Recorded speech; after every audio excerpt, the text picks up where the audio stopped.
Happy Tuesday, everybody. Apologies for this program not going live on a Monday. That was on my end. My sincerest apologies.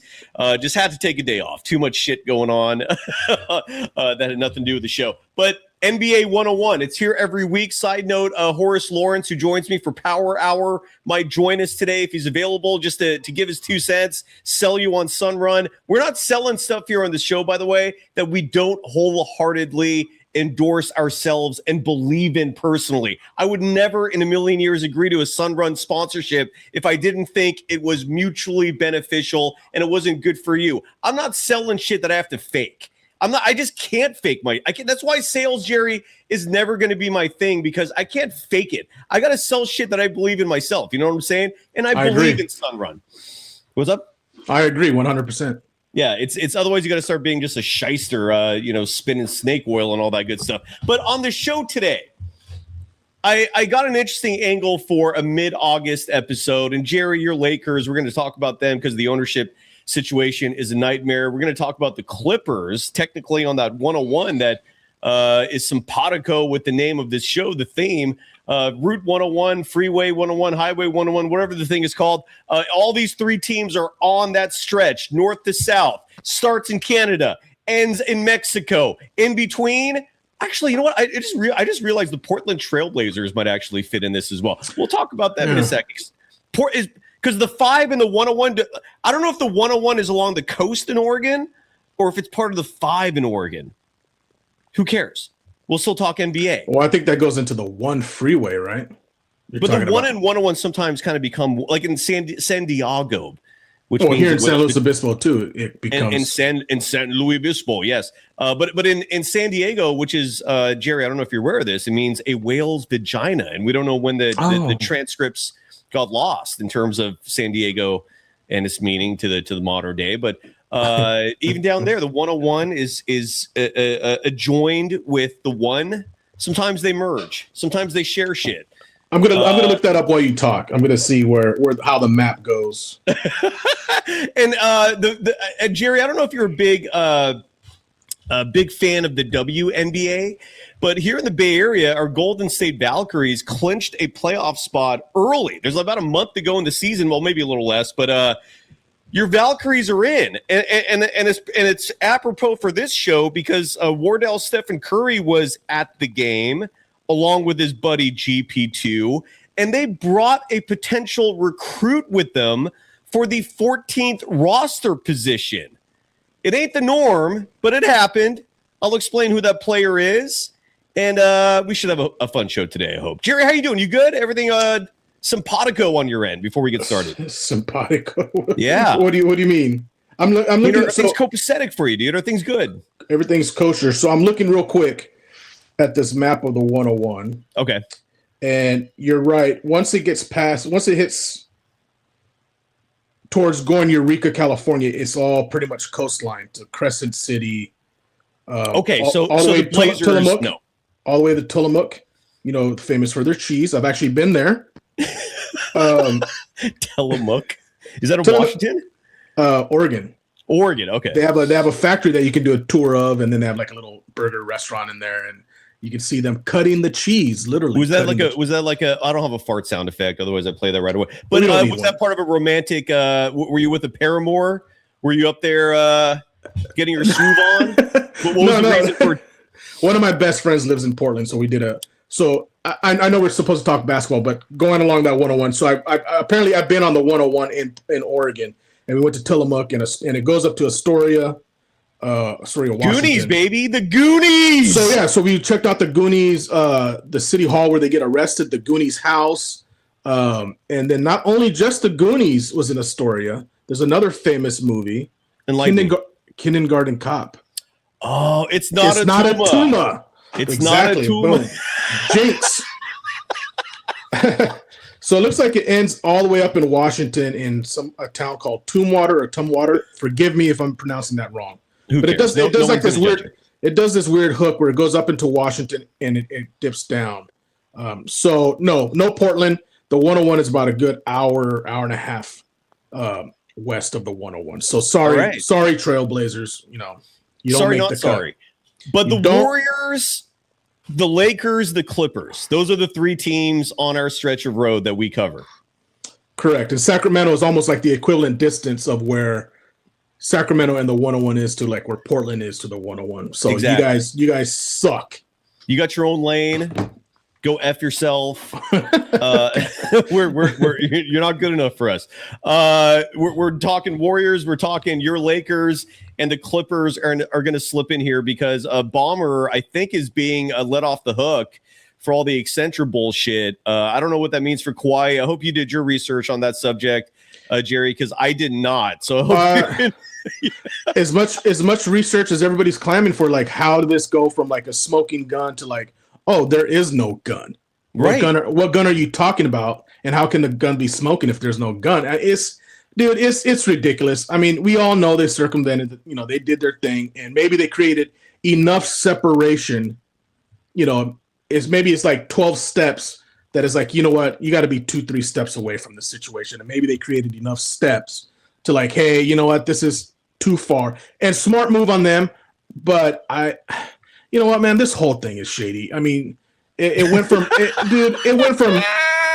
the Clippers being, circumventing the rules to literally overnight. When you text, I think we did. When did you text me? Was it last? So we did the show on Monday last week. I text you all the time, but yeah. No. I know. But we did the show on Monday, and then you text me the next morning like, hey, how's everything doing now that your Lakers are sold? And it was weird because I was like, well, we just got sold a year ago. Literally, I'm thinking like, what the fuck are you talking about? Oh, you didn't know what I was talking about when I messaged you? No. That was your news break? That was my news break. But it just, imagine, it was like. I didn't know that. It's like I woke up and like, am I a year off? Like, what are you talking about? And you know what? And come to find out, that's what the 90% of the rest of the world is like. Weren't they just? It didn't even hit the year mark of them being sold. So when you said, "Oh, your Lakers got sold," I'm like, "What the hell are you talking about?" And obviously, obviously you open up Google and ESPN, and it's just like it was so surreal, and even the experts like a Ramona Shelburne explaining all this is like this all happened within 48 hours. So it's like there was no.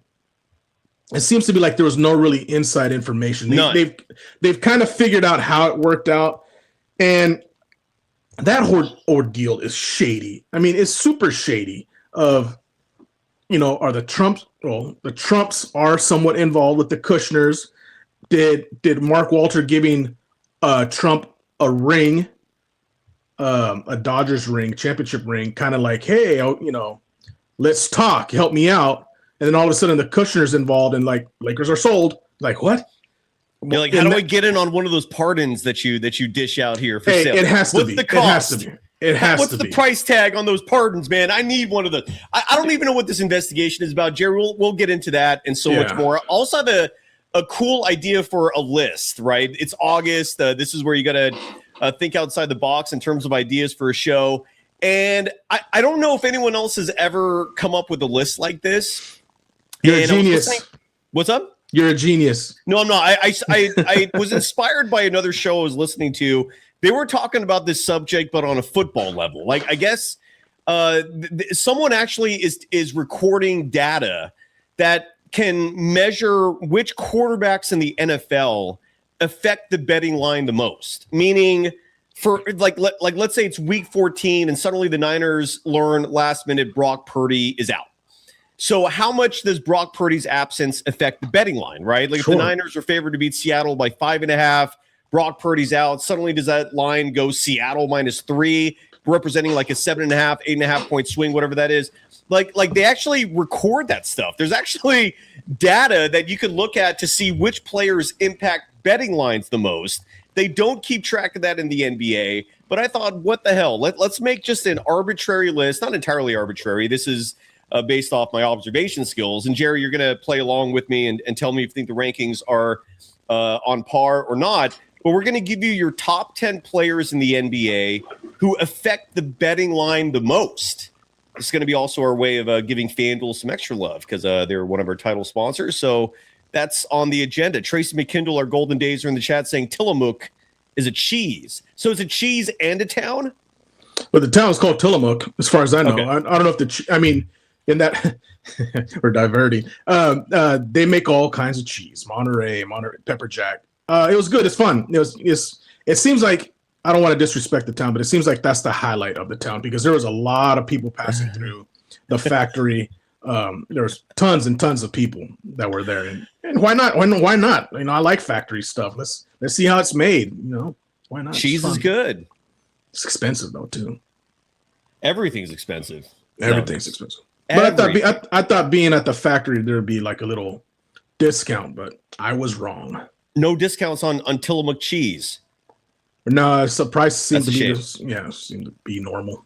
That's a shame. Well, the cheese Astoria was nice. Astoria was a nice little town. It is. It's a cute town. The Oregon coast is stunningly beautiful, dude. Like I haven't been to Ireland, and that's on an absolute to-do list of places I want to travel to and see.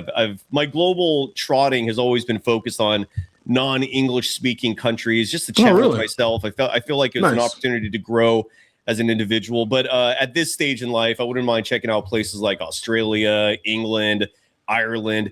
And so, but I bring up Ireland because supposedly the Oregon coast is very reminiscent of the coastlines of the island of Ireland. Anyways, we digress. Cheese is good. The juice is good. You like it in juice, eh? Juice is good. So is the cheese. And the Golden Days is good. Happy Tuesday, everybody. Our apologies again for not having a Monday show. If you follow us on socials, we basically told you folks, summer days. A little lazy here. Not a lot to talk about. But NBA 101 is going to happen no matter what. Let's get into it. We're powered by Sunrun. We're powered by FanDuel. This is the NBA 101 edition of Golden Days. California.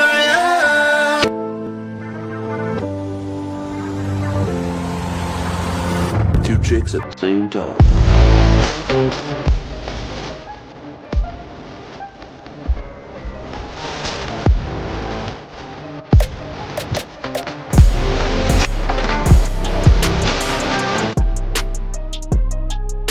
Oh, look at the timing of let's see if his connection works. I was going to say that our boy Horace Lawrence, there he is. The timing is perfect because I want to give love to Sunrun first. We'll bring Horace on in just a second. First, introductions. Jerry Perez. You could follow him on Instagram where his magnificent photography of celebrity events, Laker games. You've been covering the Lakers for like 20 plus years, and I'm guessing 25. It's a good run there. I haven't in person. I haven't covered in almost 3 years. Bummer. And side note, Jerry, just a little tidbit: don't release information that is unnecessary for folks. Keep it on brand. You know what I'm saying? Like, only tell them what they need to hear. Make sure you look good. Perception is reality in this crazy world. Oh yeah, I was hanging out with Luke in Slovenia last night. So yeah. Well, be honest too. I mean, don't lie to people. I mean, don't make shit up. So, anyways, but you've been covering the Lakers for a long ass time.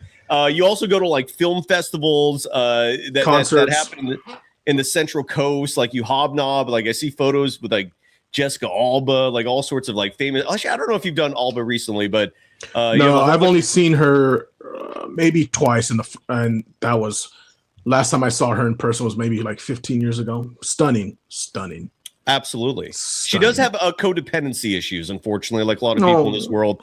Has to always be in a relationship. Cannot survive on her own. But I digress. We all have issues in some regard. Anyways, Jerry, people can follow you and check out your magnificent content on Instagram at Jerry_Perez Edente. Presidente. It's quitty. It's witty. Quitty. I don't know why I said quitty. It's charming. It's witty. It's a play on words of my Hispanic heritage of Presidente. So it's you know what, I got into the Instagram game so long that it took me like 20 iterations of trying to come up with a name. So I'm pretty sure if I would have gone on Instagram like day one, it would have just been Jerry Perez. But that's already taken. I like Jerry_Perez Edente. Jerry, for people listening on the podcast or even people watching on the show, you're half black, half Mexican. Is that the proper? I love that. Which makes me an American, Cyrus, at the end of the day. 100%. Yeah, my mom's from Mexico. My dad is from the U.S., and I was born here in the U.S., raised in the U.S. And you hablo español, ¿sí? Hablo español. Hablo. I did habla. It should be hablo. Well, I'm talking about myself. I speak. Habla is like we speak. That's how little. Look, I Spanish. I get the basics, but when you see like those commercials, se habla español is like we speak Spanish. But if I'm talking about myself, if I'm talking about myself specifically, yo hablo español. What if I was talking about you? Would it be hablo still, or is it habla?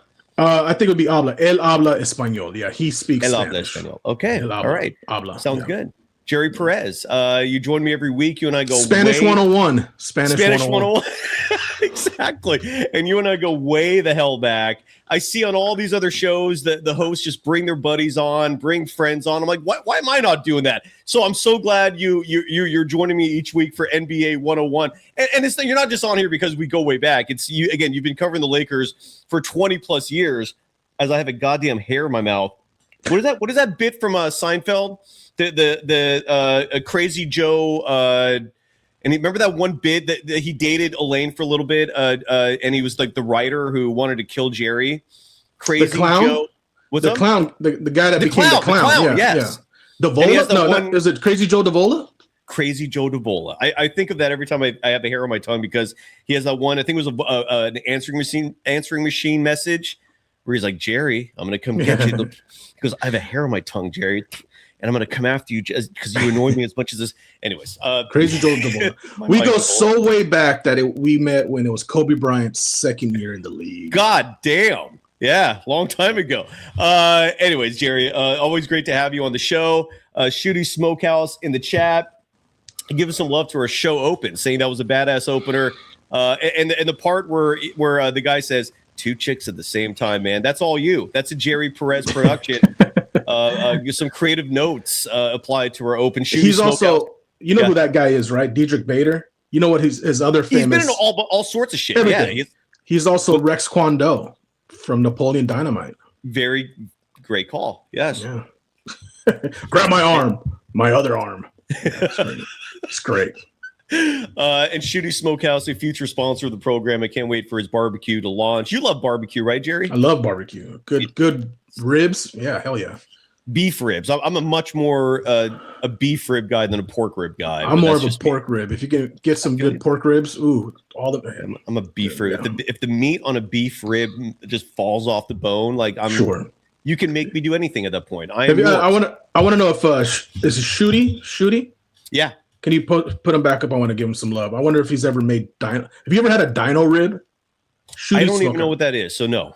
Dude, it's what is it? It's like 3 ribs in one. It's massive. There's a place I'm pretty sure there's plenty of places that people could probably say, oh, so-and-so has a dino rib. But there's a place in LA. Gosh, I can't believe I'm blanking on his name.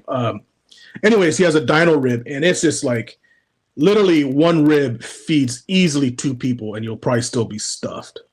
Here we go. Bloodsoes. His name Bloodsoes. In LA, there's 2 spots in LA, Texas style barbecue, Bloodsoes, and he has this dino rib. I don't know if Shooty. Yeah, there you go. Yeah, he does. It's a massive rib, and it just has tons of meat on it. And I remember, so I went and I go, hey, I want to try this famous dino rib, and he's like, hey, I just want to let you know it's good enough for 2 people if you want to, share with your buddy, because I was there with my buddy. I was like, no, dude, I'm gonna crush this thing, and dude, like halfway through, I was just like, ooh, it's getting there, and it's a big old rib. It's like a thigh. It's like a massive. So yeah, he makes them, and there he goes. He makes them at home. Yeah, I've made them. Well, really our boy Horace, who's on his phone, we bring him in now. Horace, have you ever had a dino rib? Which Shooty Smokehouse says, yeah, I made them. It's basically brisket on a bone. Brisket's my favorite barbecue. Yeah. If you can make brisket tender enough where they're like the knife should be nowhere within eyesight. Tender and juicy. Just soft. It melts. Yeah. Sign me up, dude. I'm hungry now, man. We got to get through this show. Horace should know. Horace should know because he's been in Texas. He was in Texas for a good while. Did you get any dino ribs out there? Dino ribs are like $60 a rib for that, right? Yeah, I paid $40. It's off the chain. It blows your mind when they give you the price of this rib. You're like, I'm getting a rib. You're like, oh no, it feeds 4 people. It's like $60 for a rib. I'm like, oh, we'll throw it in a burrito for you. We'll call it a Dino Rita. Yeah, I paid $40. I think Bloodsoes in LA. I don't know. This was 2 years ago. They might be more now, but I think I paid $40 for my dino. Just for one rib. It was $40. absolutely delicious rib falls off the bone. You smell it while it's cooking. It's usually like a truck that looks like a taco truck, but all of a sudden they're throwing out these ribs most of the time. Dude, I really appreciate it, man. It's a Texas thing. Yeah. We got to change the subject. I'm getting hungry like by the second. We got to move on from this topic fast. But Shooty Smokehouse saying you cook dino ribs just like a brisket, very rich in flavor. $60, but it makes sense. I mean, you go to a top-notch steakhouse and you order, a filet cooked to perfection or a ribeye, whatever it is. It's going to cost similar. So Dino Ribs, sign me up. The programs on socials, follow us at Golden Days Pod, whether it's Threads or Threads, Instagram, or Twitter. Horace, you played for the New York Yankees. You wore the pinstripes in the 2000s. As a result, too cool for socials, just like your teammate Derek Jeter. F that shit. You're above that. You're like you look down on the socials. Hell no, man. You don't need that shit. Our show is sponsored by Sunrun. And Horace, every single person who partners with us, who becomes a Sunrun powered Golden Dazer, is going to hear from you. And you're going to set them up. My boy Sam Batesh, who we haven't come up with a name for our weekly show yet. He's going to join me tomorrow. But he was telling me how the best way for you to convince yourself to partner with Sunrun is call your local electricity company. And in the Bay Area, Northern California, it's PG&E. And where Jerry Perez is, I think it's Edison. No, PG&E. Oh, it is PG&E where you're at. All right, the Southern California is Edison. Call them up and ask them for how much money you gave them annually since 2018.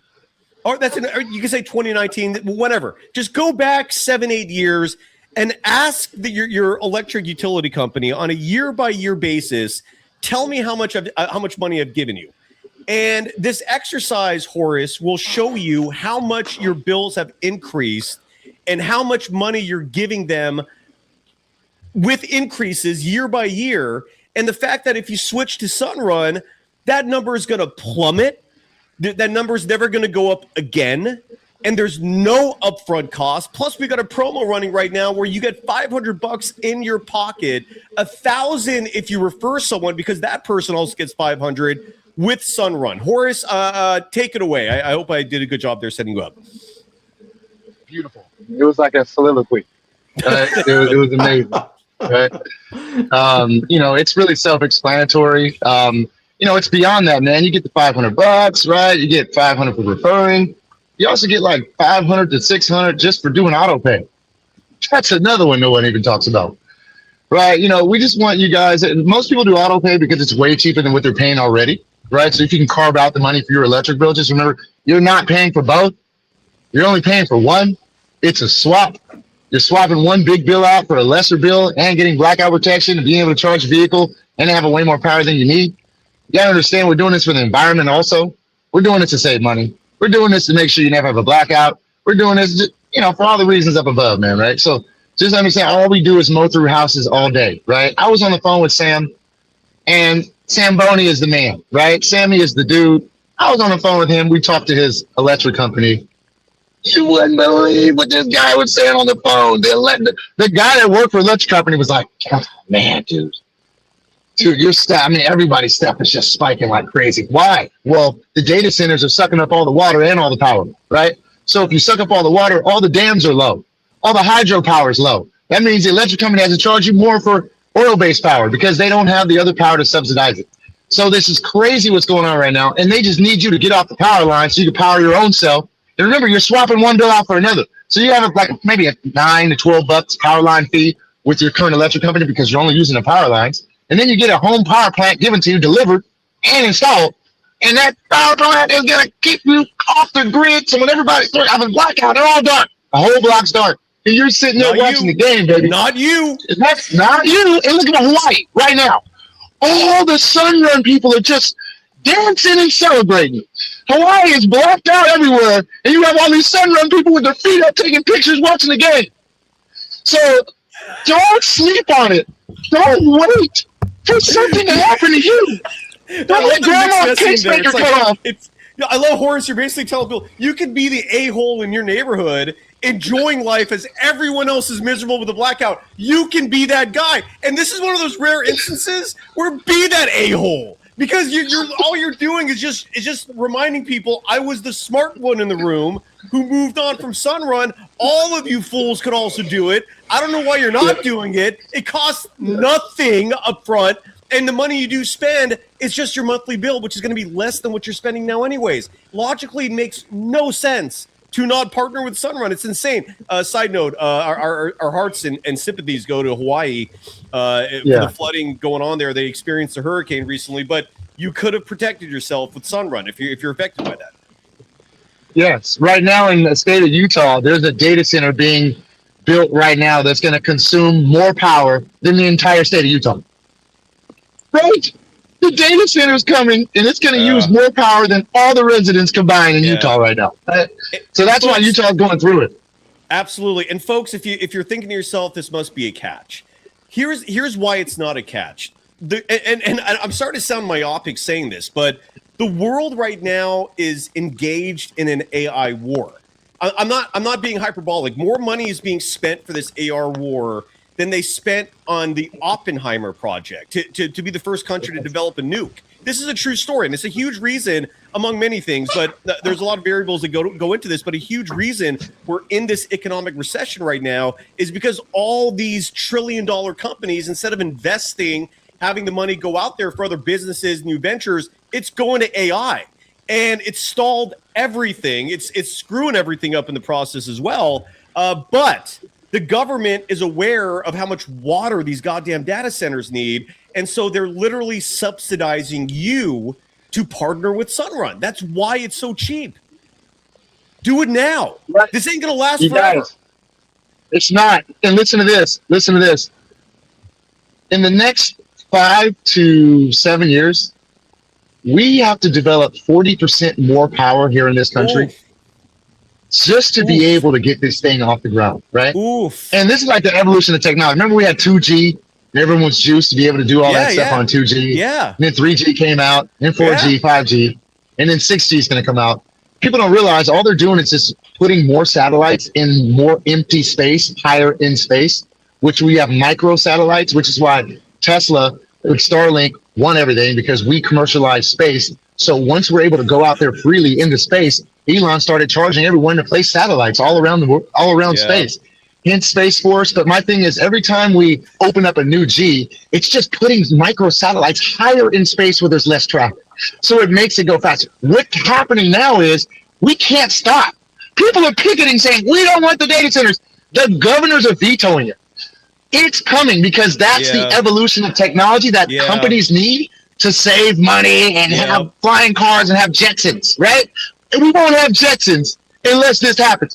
So just know ahead of time, you have to sooner or later get off the power lines, because they're going to sell the last drop of oil for $1 million. And that's what's going to happen. So you're either going to get priced out, or you're just going to be able to be proactive and do it right now. And through Golden Days, through my boy Cy, through this amazing platform, you're going to sit here with a bunch of money saved and never have a blackout and love us to death, right? So I don't want to keep rolling on that, but let me finish with this one thing, you guys. Man, don't be one of those people that wait forever and then have your life completely get drained. I was on the phone with Sam, who I love on this show.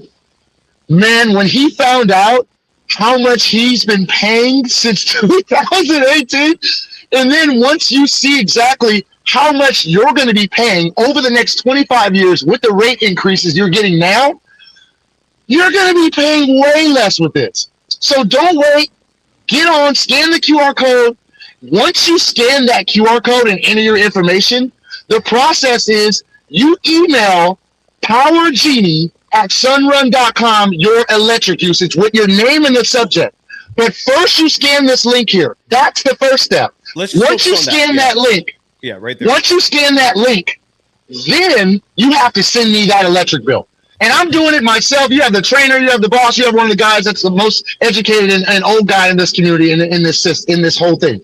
So I'm here for you, and I'm ready to rock. So let's talk sports. And again, Horace is the guy that literally you will hear from by clicking that link right there, the QR code or the link below. And apologies for the extended ad. I see people in the chat going, another 10-minute ad read here. My apologies, but this is what funds the program. And again, we're helping you in the process. And if you don't own a home, recommend someone who does. You still get $500 in your pocket for doing that. Your friend or parents or whoever also get $500 in their pocket, courtesy of Sunrun. Today's episode also brought to you by FanDuel, but this is where we're going to go to sports because FanDuel, proud sportsbook of Golden Days and the Believe Network, which we're also proudly a part of, representing the Dub Nation and the Golden State Warriors. They released the lines for opening night.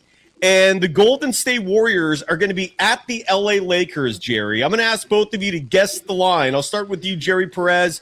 What is your prediction for Warriors-Lakers opening night at Crypto? Lakers by 8. Horace Lawrence, what is your prediction? Warriors-Lakers opening night line. I think it's going to be Warriors by 3. That's a stark contrast there, man. So an 11-point difference between the two of you, and it lands in the middle. The Lakers favored by 3.5. If you think if you agree with Horace, I think the Warriors are going to win. You could bet the money line plus 142. The over/under on that game 236.5. Yes, folks, the lines are out for opening day. So Jerry, your Lakers favored by 3.5. Again, this is courtesy of FanDuel. But this also leads to a ranking, a list that I compiled, and Jerry and Horace, we're gonna run through this. The idea here is players who impact the betting line the most. So take, for example, this Warriors-Lakers game. Lakers are favored by 3.5. If Luka Doncic was ruled out because of injury, how much do you think that's going to swing this line? Do the Warriors become favorites? Jerry, I'll start with you. Are you talking just for that particular game or for the season? Just that game.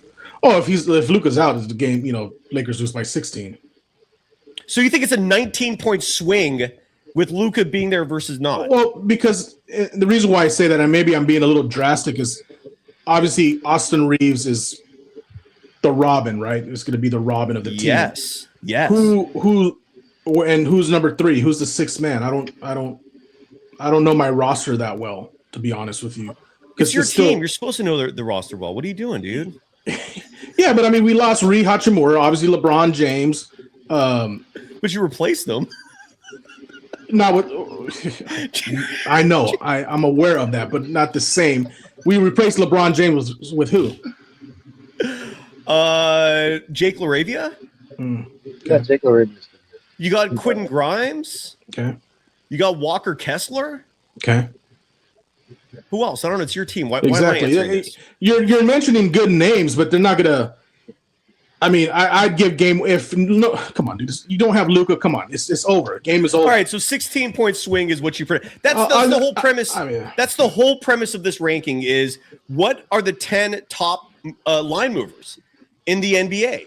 And this is where FanDuel is going to tie into this. Like, which players will swing that line the most?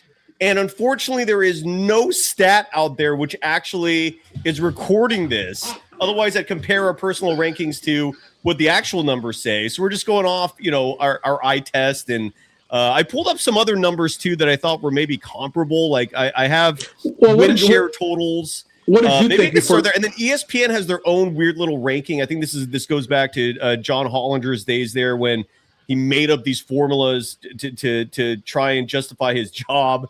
That's what a lot of these rankings are. It's just people trying to be relevant by creating something that, yeah. What you asked us? What before you saw the line? What did you think it was? Oh, what would have been my prediction? Right around, but I would have said Lakers -5 is what I would have gone with. I think the Lakers would be favored. The Warriors they're not a good team, man. No, here's the thing. With that said, like Stephen Curry, if he's out, what do you think this line's going to be?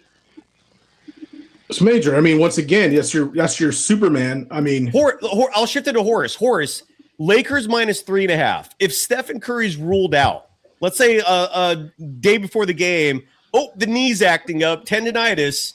Who knows how long I'm going to be out? I'm missing this game tomorrow. What do you think the line is now without Steph? It's got to be Lakers -10. Yeah, it shifts, right? Yeah. So you think the line will shift by 7? What's up? 100%. Right? I mean, without Curry, it's going to be a different dynamic. It's almost like the queen ant. The queen ant has been removed, right?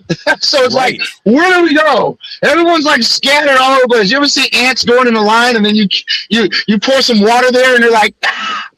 Right?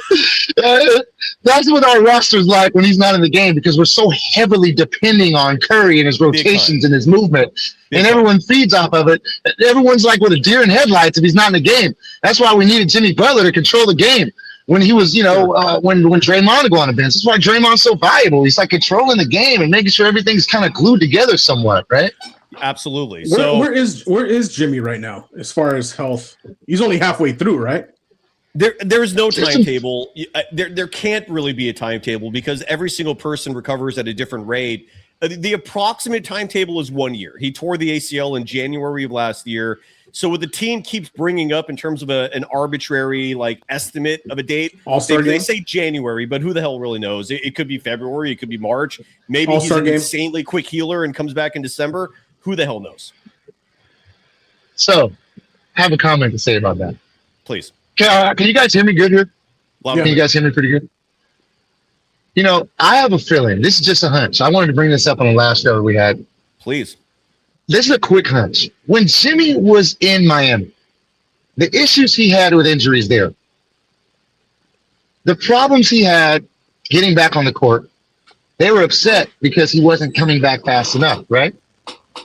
All of a sudden, he took some Pat Riley stuff personal. He immediately said, I'm done for the year.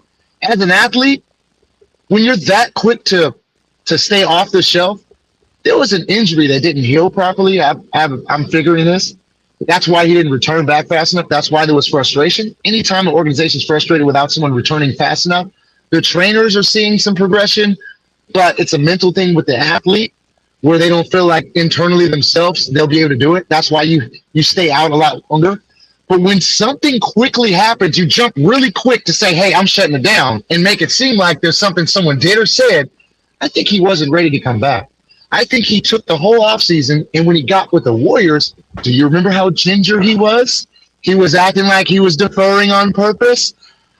From an athlete to an athlete, I'm looking at him still babying an injury as he was on the Warriors team as well.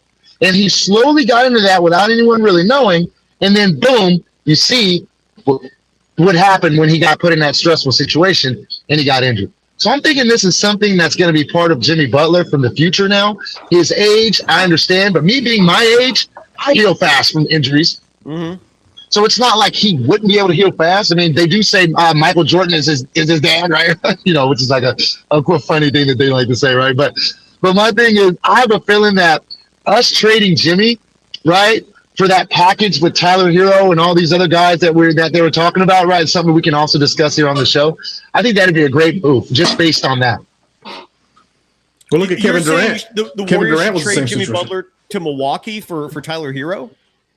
Tyler Hero, my man, the old center for the Indiana Pacers, Miles Turner. The guy, Miles Turner. I said he had 2 flat feet, like Sideshow Bob feet. He could barely move, but he could somehow he's able to block shots and still be one of the best rim protectors in the league. That's an interesting trade proposal. I mean, we could do a whole show on Jimmy Butler trade ideas, but. Dude, so I'm getting the gist here from you, Horace. You want Jimmy Butler traded. Is that fair, or are you just spitballing? I love Jimmy, right? I love him with all my heart. He has so much swag, brings so much to the locker room. It's like something that David West would bring to the locker room, kind of thing. But his stock, being the Cheez-It guy still, being the guy that's still in the light. Man, he's still got trade value where we can get a bunch of guys for him right now, and we'll be able to have just bodies, right, that we need. Because right now we need bodies. We need guys that are going to be in the game and do stuff and carry this thing over. That's what's going on. No disrespect. Jerry's shaking his head. Yeah, go ahead, Jerry. Shaking his head. Yeah, no disrespect, but I think his trade value went to shit once he got injured, especially at his age. Well, I guess if you're going to make that trade with Milwaukee, you'd have to attach picks to it.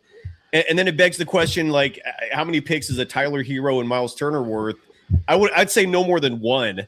But yeah, you're right, Jerry. His trade value is non-existent. You'd have. And I like to Jimmy. And Jimmy was fun to watch. He's great when he's on. He's on. But at his age, with an injury like that's going to take him out for a year. Who's going to want that? I mean, all you're really going to get is marketing value of Jimmy buckets. Well, think about this. Let's think salary cap. Let's think expiring contract of good point. Of what, 50-something million, right? Let's think, hey, we may not be a contender this year, but we can have Jimmy Butler coming back and have a hope of a star. We can ship out some guys that we don't want to pay contracts to coming up. And we also can lighten up our load and clear our slate once Jimmy is gone. That's a value to a team and a GM beyond what he can do on the court, beyond what his expectations may be. I like where you're going with this, Horace. And again, under that premise, you'd have to find a team who's in rebuild mode. The Milwaukee Bucks are in rebuild mode. And then you'd have to see, and again, this is where people skills, right? And I don't know if Mike Dunleavy Jr. has those proper communication skills to convince and sway, like the tactics of persuasion. Real quick here, salaries. Tyler Hero. Now, this is where your premise starts to fall apart, Horace, because Tyler Hero is also going to be an unrestricted free agent after this season. So you're not really enticing them. The Miles Turner contract is a little toxic. 26.5 million this year, 27.9 million next year, 29.1 million 2 years from now. So maybe you can sway Milwaukee to make this deal largely because of the Miles Turner contract. Unfortunately for Golden State, Tyler Hero also on an expiring deal. Yeah, Jerry, you're gonna say something. Well, I understand you said that a rebuilding team would have to take that on. I just don't see why. I guess Milwaukee is rebuilding, but bad the fact contracts. That's right, why. If you have a bad contract, you want to unload. Right. But I'm saying Milwaukee, you already lost Giannis, and then you're thinking about giving up Tyler. Who's going to show up to the games? Well, they got the rookie that they drafted. I think was it Milwaukee drafted Braden Burris? Yeah, but once again, that's a rebuild. Rollins is an exciting piece. You're right. They don't have much there to sell tickets. Like the marquee is the lighting is weak around the marquee. I feel you on that. But that's what a rebuilding team does, right? I mean, you got to sacrifice a year or two here and there. I don't hate it, Horace. I think if you can convince Milwaukee to include Tyler Hero with Miles Turner for Jimmy Butler, like straight up, 100% I'm doing that. Especially since Tyler Hero's on an expiring as well, so you kind of feel that out. But I'm with you. I think that would be an awesome trade if you can pull it off. But we'll see what happens there. But you guys now understand the premise of today's show, right? And we're going to talk about the Lakers and Clippers in just a second. Yeah, Horace, what's up? We're talking about Tyler Hero. Yeah. We're talking about for Jimmy Butler, Miles Turner, Jaime Jaquez Jr. Yeah. Pods and Moody. Milwaukee's but look, not you're getting him up. You're getting rid of Pods and Moody and Jimmy and a draft pick. You're getting Tyler Hero. All right. You're getting Miles Turner. You're getting Jaquez Jr. Oh, now we're going into fantasy land. We were doing well there, but now it's. Hey, but listen, this is heavily discussed across the league now. This trade is not something I made up. This is a potential trade that's blasting nonstop websites. Nonstop reporters talking about this trade right now. Just to let you guys know. I don't see it being realistic largely because, well, the Jaime Jaquez part is where you kind of lost me because I don't see Milwaukee giving him up without getting something of value in return. Like an expiring deal would not be enough. You've got you've wetted my whistle, if I'm making sense there, with the Brandon Pajemski trade idea, but unfortunately the Warriors actually value this guy. I would love it. I just don't know if it's realistic is what I'm trying to say. But and again, we could do a whole show on potential trades because Jimmy Butler, who knows? The Warriors might explore that again as the trade deadline gets close, especially if we learn that Jimmy's not going to come back anytime soon. But the premise here, top 10 players who move the betting line the most, brought to you by FanDuel.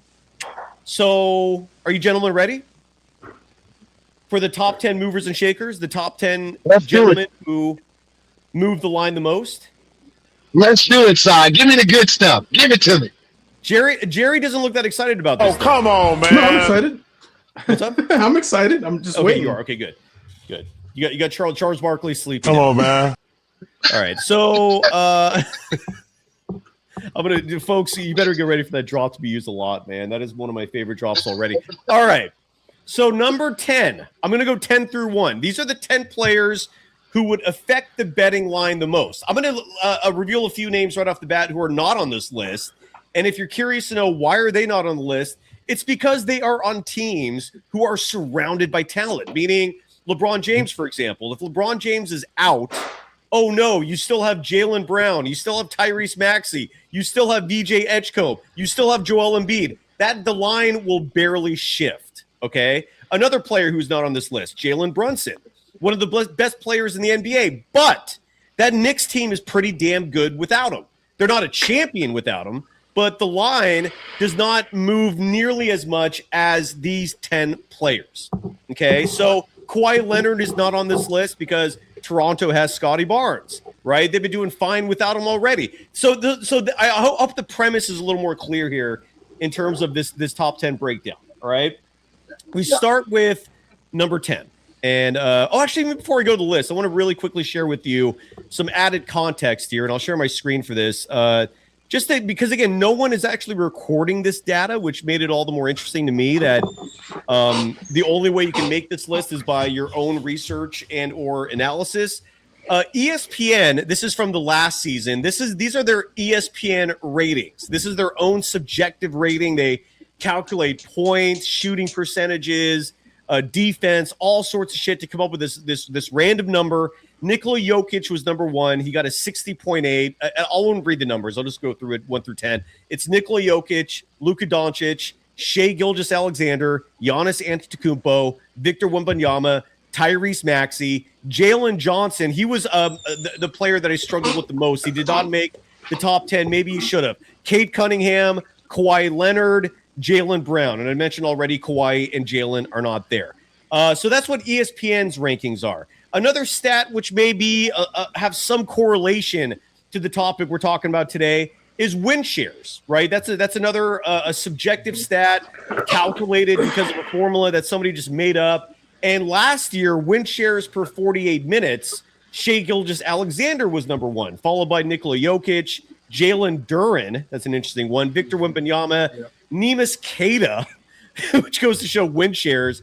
Take that stat and shove it up your ass. Chet Holmgren, Kawhi Leonard, Jared Allen, Luka Doncic, Karl Anthony Towns are your top 10. So those are some arbitrary numbers to maybe add some additional context for individual value, but we're not referencing those. These are just strictly 10 players who move the line the most.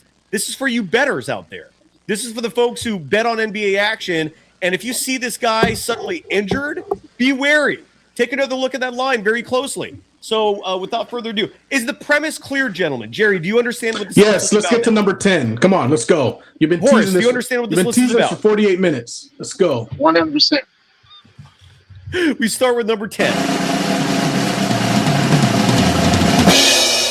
Devin Booker of the Phoenix Suns. Pushback, thoughts? I feel like when Devin Booker's out, the Suns suck. When Devin Booker plays, Suns are a playoff team. Sure. Who else is on the Suns right now? They got Miles Bridges, who's an acquisition this offseason. Could be a good move, could not. Dylan Brooks. Dylan Brooks, baby. I was about to say that. But, I mean, these aren't all-star we players. hate. These are role players, right? So basically, Devin Booker's the whole team. Yes, Yeah. that's the gist. Which one of these guys are pretty much the whole team, right? Yeah. Which one guy carries a whole team? So number 10 is Devin Booker. Number 9 on the list of players who move the line the most. I just lost my my drum roll. Number 9. Jerry, this one's for you, Luka Doncic. And the only reason why he's this far down is you mentioned it early in the show. You still have Austin Reeves, right? He's got a Robin. None of these other guys, I don't think, have much of a Robin on their team. So I still would put him up higher, though. okay, all right, some pushback. Horace, Sure. You know, I once they have Walker Kessler now, right? If they didn't have Walker Kessler, he'd definitely be up higher. But Walker Kessler's going to have a career year this year, dude. 100%. So that's another reason why he's not higher. Good point. And by the way, I respect sort of the attempt at trolling by Smelly Garage Fluids, who writes, Steve Kerr should be at the top of this list. Without him, the Warriors have no ring. Oh, come on, man. All right, so we continue. That's debatable. Debatable? That's malarkey. Again, it's a troll attempt. Respect. I respect the humor. Number 8 on this list. Again, the list of the biggest line movers and shakers in the NBA. Shai Gilgeous-Alexander. He barely made this list. He's got a lot of other good players on this team. That line does move if he's out, but they still have Chet Holmgren. They still have Jalen Williams. They're still going to be okay. Maybe he shouldn't be on this list. Horace, what are your thoughts? Shai Gilgeous-Alexander. Dude, let me tell you something. First of all, the referees get a break if he's not in the game, because that dude is like, their lips are falling off. He's like, this guy makes the referee's lips bleed. So it's like, dude, they get a break if he's not in the game. That's the first part. But, dude, the guy is so dynamic. He knows how to work the system. I mean, do we remember how many players drew a foul like him? Yeah, what guy rings a bell in your mind that is that amazing at drawing fouls? Harden, Trae Young. Who are you thinking? I'm thinking guys like AI, right? AI, one thing that AI used to do is he's one of those guys that held the ball down super long with his arms on purpose to give you 50,000 inches to hit him, right? Which is one thing I always remember. But, you can tell Shai studied all these guys and know how to work the calls, man. I mean, look, on TNT was hilarious. That you remind me of a lot of those producers that were on Inside the NBA. I love right? Just how you just do the cool stuff that you do. Sorry, man, but I try, dude, these guys, they would show replays of this dude, and it'd be like, just for him, he would not even get touched, and they're just blowing whistles, right? So that guy, just by that, it should be higher up on that list than that for me, right? And Allen Iverson, by the way, I saw a stat the other day just randomly about him. I love AI for the record. He averaged for his career over 40 minutes per game. Did you know that? Yeah. Yes. For his whole career. Not like in one season, for his career. Yeah. It doesn't surprise me. I mean, he was the focal point. But still, it's impressive, is what I'm trying. It's impressive. Right, did he average more? Yes, dude. Did he average more minutes for Denver per game than 76ers? That might be I think he might have. It's kind of weird, though. You would think 76ers. But I think he was like, demanded to never come out the game ever for Here's Denver. What I when remember he got to with Denver. It's close. I remember it being very close. I'm looking it up right now. His Denver minutes did not. If it went down, it was like the slightest tick. But let me look. Let me look at his career stats real fast. Okay, so with Philly, I'll just read these numbers off individually. His rookie year was 96-97. Side note, I do have an Allen Iverson rookie card. It's only worth a few $100 right now. It should be worth way more, but so let's get that value juiced up. 96-97, we start there. 40.1 minutes per game, 39.4 in year 2, 41.5, 40.8, 42.0 minutes per game, 43.7 minutes per game. That was in 2000, 2002, a year after they went to the finals. 42.5, 42.5, 42.3, 43.1, 42.7. Then he gets traded to Denver in 2006, 2007. Minutes per game there, 42.4, 41.8, 41.0. And then the end of his career, it starts to take a downturn a little bit. But so Denver was a slight notch down, but still over 40 minutes a game. Insane. How long was he in Denver for? Insane. What's up? How long was he in Denver for? About 3 years. Yeah, two and a half. 2.5 years. 2 years, because he got traded in the 06-07 season, played 50 games for him, played a full season in 07-08, 08-09, plays 3 games, gets traded to Detroit. Yep. Non-memorable, by the way. And again, this is the end of the career. At this point, it's pretty much over. But for a 6'1" dude and 6'1" with shoes, I mean, he's probably closer to 6. Incredible. Like, just AI, marvelous. That's why the whole situation with him not going to practice, even though as an athlete, it's I mean, nobody's above anyone else. What you talking about, practice? What you talking about, practice? I'm averaging 42 minutes a game. Incredible. Absolutely incredible, dude. Just a pit bull out there. He's awesome. All right, number 7 on the list, ahead of Shai Gilgeous-Alexander, Giannis Antetokounmpo with Miami. I think the line, if he plays and or doesn't play, not and or, just or doesn't play, would shift drastically. Too high, too low, just right. Jerry, your thoughts? He's got Bam there, right? He got Bam. Correct. And who else? Wiggins. Oh, yeah, that's right. They re-signed Wiggins. Yeah, I think he can maybe be. Yeah, he's probably about right. All right. I think he's about right. Horace, any thoughts there? Is that a decent placement for Giannis Antetokounmpo? Yeah, I mean, he is in the top 10, right, guys? I mean, let's forget this is the top 10 list we're saying, but and he's going to be motivated. But at the same time, yeah. He's right where he needs to be. Maybe the first controversial one. Maybe you guys don't think it's controversial. Number 6 on the list of line movers, betting line movers, Donovan Mitchell. Cleveland is dead in the water without him. Cleveland with him is an Eastern Conference finalist. Horace, too high, too low, just right? I think that's actually just right. Just by him coming to my locker when he was like a kid all the time when I played with the Mets. His dad was our assistant general manager. No shit. And his dad signed me when I got traded to the Mets. He signed me, his father, and he used to always come hang out by my locker because I used to always just be animated. I love kids, dude, right? And I just love kids to laugh, and I love to just do funny stuff for kids. It's like this thing I love to do, right? So it's like, he used to always gravitate to me all the time and hang out until someone pried him away because he had to go somewhere else. But, I can't wait to see him just so I can remind him about that. And his dad made a big impact in my life, man. So, look, I always loved Donovan ever since he was a kid in my locker. And I think his value is higher than anything, man. He should be higher on that list. Interesting. Jerry, what do you think, man? Yeah, I probably would say a little bit higher because is Harden still there? Yeah, well, interestingly enough, technically no, because he's still an unrestricted free agent, supposedly waiting on the Cavaliers to make some move because without his contract, they're under the cap enough to make some swindling, do some swindling, if you will. So Kate you have Watson him at and Jonathan Kuminga reportedly on the radar, yeah. So as of right now, you have him at 7, was it? 6. 6, assuming with Harden? Assuming with Harden, yeah. A 37-year-old Harden, yeah. Okay. And then I would probably bump up 2 spots without Harden. Okay. So even more value. All right. Well, yeah, I mean, because think about it. He was the man before Harden got there, right? They were strong. Correct. They're 1-2 games away from the finals or whatever. And so Harden beefs it up a little bit. So I think you have him right where he needs to be with Harden. But, yeah, without Harden, you got to bump him up a couple spots.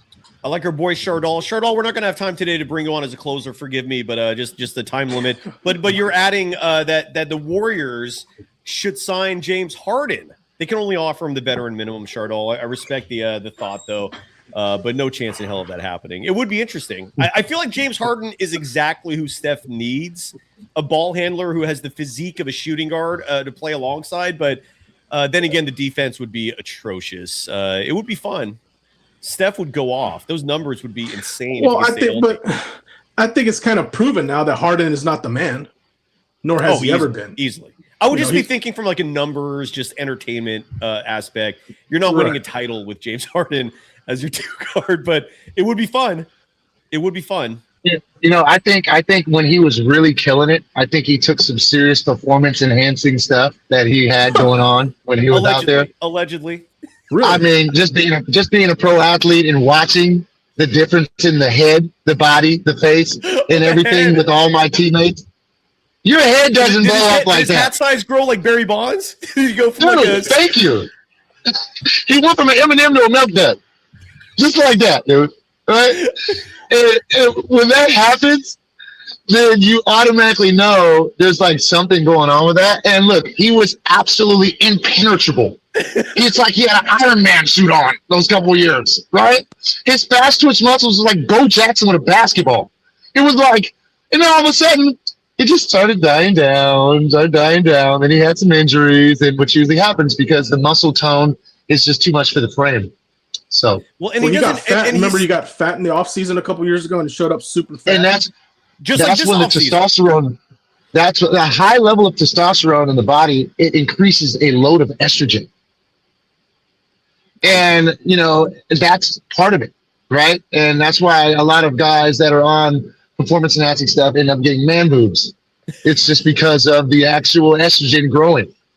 And I just seen it too many times. I've seen it. I played all over the world. Milk coming out of those nipples. There's no milk coming out of them, right? It's just boobies. Okay. No milk produced. Okay. So, by the way, Voltage, Tony in the chat saying Steve Kerr would freak out if James Harden dribbled out a shot clock without passing the ball to his prodigy Pajemski. Just even in general, yeah, he probably would freak out a little bit by that experience. But good comment. James Harden. My critique of him is always like he saves his energy for offense. Like he doesn't play aggressive defense because he's self-aware enough to know how much energy he has, and he wants to put on a show. Man, that's his game. But defensively, non-existent, dude. Anyways, non-existent. I like the steroid topic there. We were playing this clip horse before he came on today. You like it in juice, huh? Juice is very good, huh? Oh, James Harden likes the juice. Juice is good. Very good. Very good. Very good. Yeah. So James Harden allegedly likes the juice. Jerry, I don't think that's a far off a theory about Harden. Could be Horace might be onto something here. Any thoughts?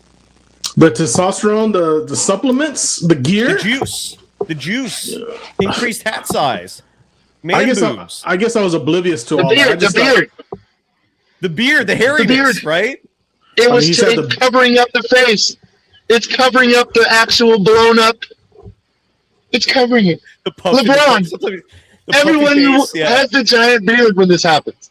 The juice does create some puffiness in certain parts of the body. You're absolutely right. Moon face. They call that moon face. Moon face. Yeah, Bonds had it. McGuire had it. Sosa had it. Yeah, Sosa actually didn't have it bad, but McGuire and Bonds, that was crazy. All right, we move on to number. Great call, Horace. That is a great theory. Number 5 on the list of the biggest line movers.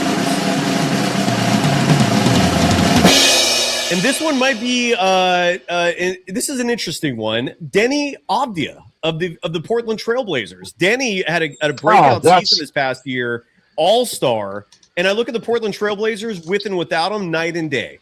Horace, what go ahead. Sorry. Man, dude, I remember when he was getting drafted, right? I was like obsessing, right? These videos before the draft, there's nothing to do. But just we're coming down from the actual the season, and you're just like obsessing on these workout videos, right? Man, when I saw Advia, dude, I was like, this dude is gonna be a baller. His interviewing, his eclecticness, and his speech pattern, the way he just gets his grown man like attitude through everything. I knew this guy was gonna be a baller, man. And here he is today. And I was hoping the Warriors would try to get this guy in the draft, but we had other. He would be so. And what's even more heartbreaking about that is Portland gave up so little for him. Like the Wizards just gave him away. Like him on the Warriors right now. Oh, even him on the Lakers. Jerry, could you picture Denny on your Lakers squad? Denny Avdia. Jerry, what are your thoughts on Denny at 5? Yeah, that seems fair because Dame's back, right? Portland's got a weird ass setup there. They got Dame Lillard back. They still have Drew Holiday. They have Ja Morant. We were talking about Portland at the beginning of the show. That's on par. After going to Portland and their whole motto is keep Portland weird. They're on. They're doing what they're supposed to be doing. By the way, speaking of that, Horace, you were talking about Denny Avdia during draft interviews and whatnot, showing maturity, right? Like showing a readiness for the professional level. And then you have the antithesis of that, Chardal, who writes, whenever I come onto the show, I'm always bringing that big dick energy, that confidence that makes anybody go crazy. I feel like that's the opposite of what Denny Avdia was saying in pre-draft interviews. I could be wrong on that, but Shardall, you're right. I love you. So number 4, we continue on. Number 4 of the biggest line movers in the NBA, players who move the betting line the most with their presence or absence. Cade Cunningham of the Pistons. Any thoughts? Who else is on the squad? That's why he's number 4. Thank you, Jerry. Thank you. That's why he's number 4. He maybe should go higher. I actually was thinking he should maybe even be higher on this list. He's everything for Detroit. And Detroit was top 2 in their conference last year. In this number 1. They were 1. Okay, that's right. Yeah, 60-win team. Like, right. Side note, Jalen Duren, another player just sitting out there, not signed. Yeah. It's some craziness going on in the NBA right now. Hey, sorry. Can you look up which player in the league had the ball in their hand the longest last year, the most? I think Cade Cunningham has to be like top 3, maybe.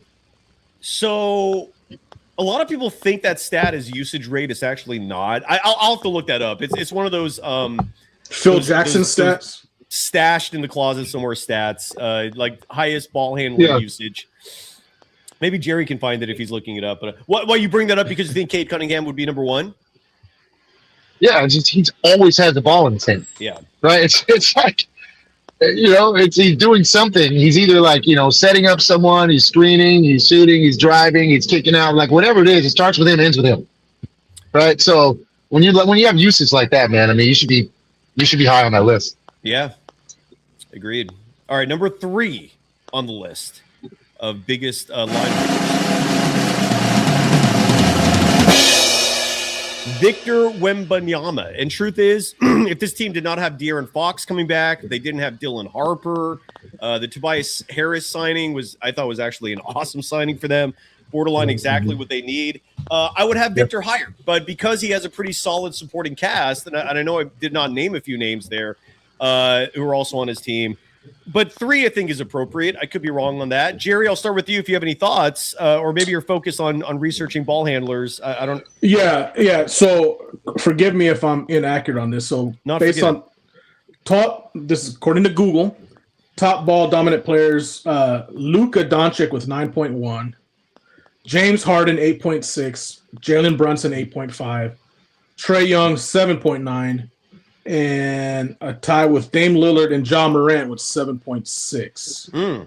So that's what is that, top 6, right? The top 6. Yeah. So Cade, I didn't get a top 10. So Cade not as ball dominant as those guys, but it wouldn't surprise me if he was in the top 10 or somewhere high up on that. But any Horace? Any thoughts on Victor Wembanyama? Is 3 appropriate? Should he maybe be higher, lower? Any opinions?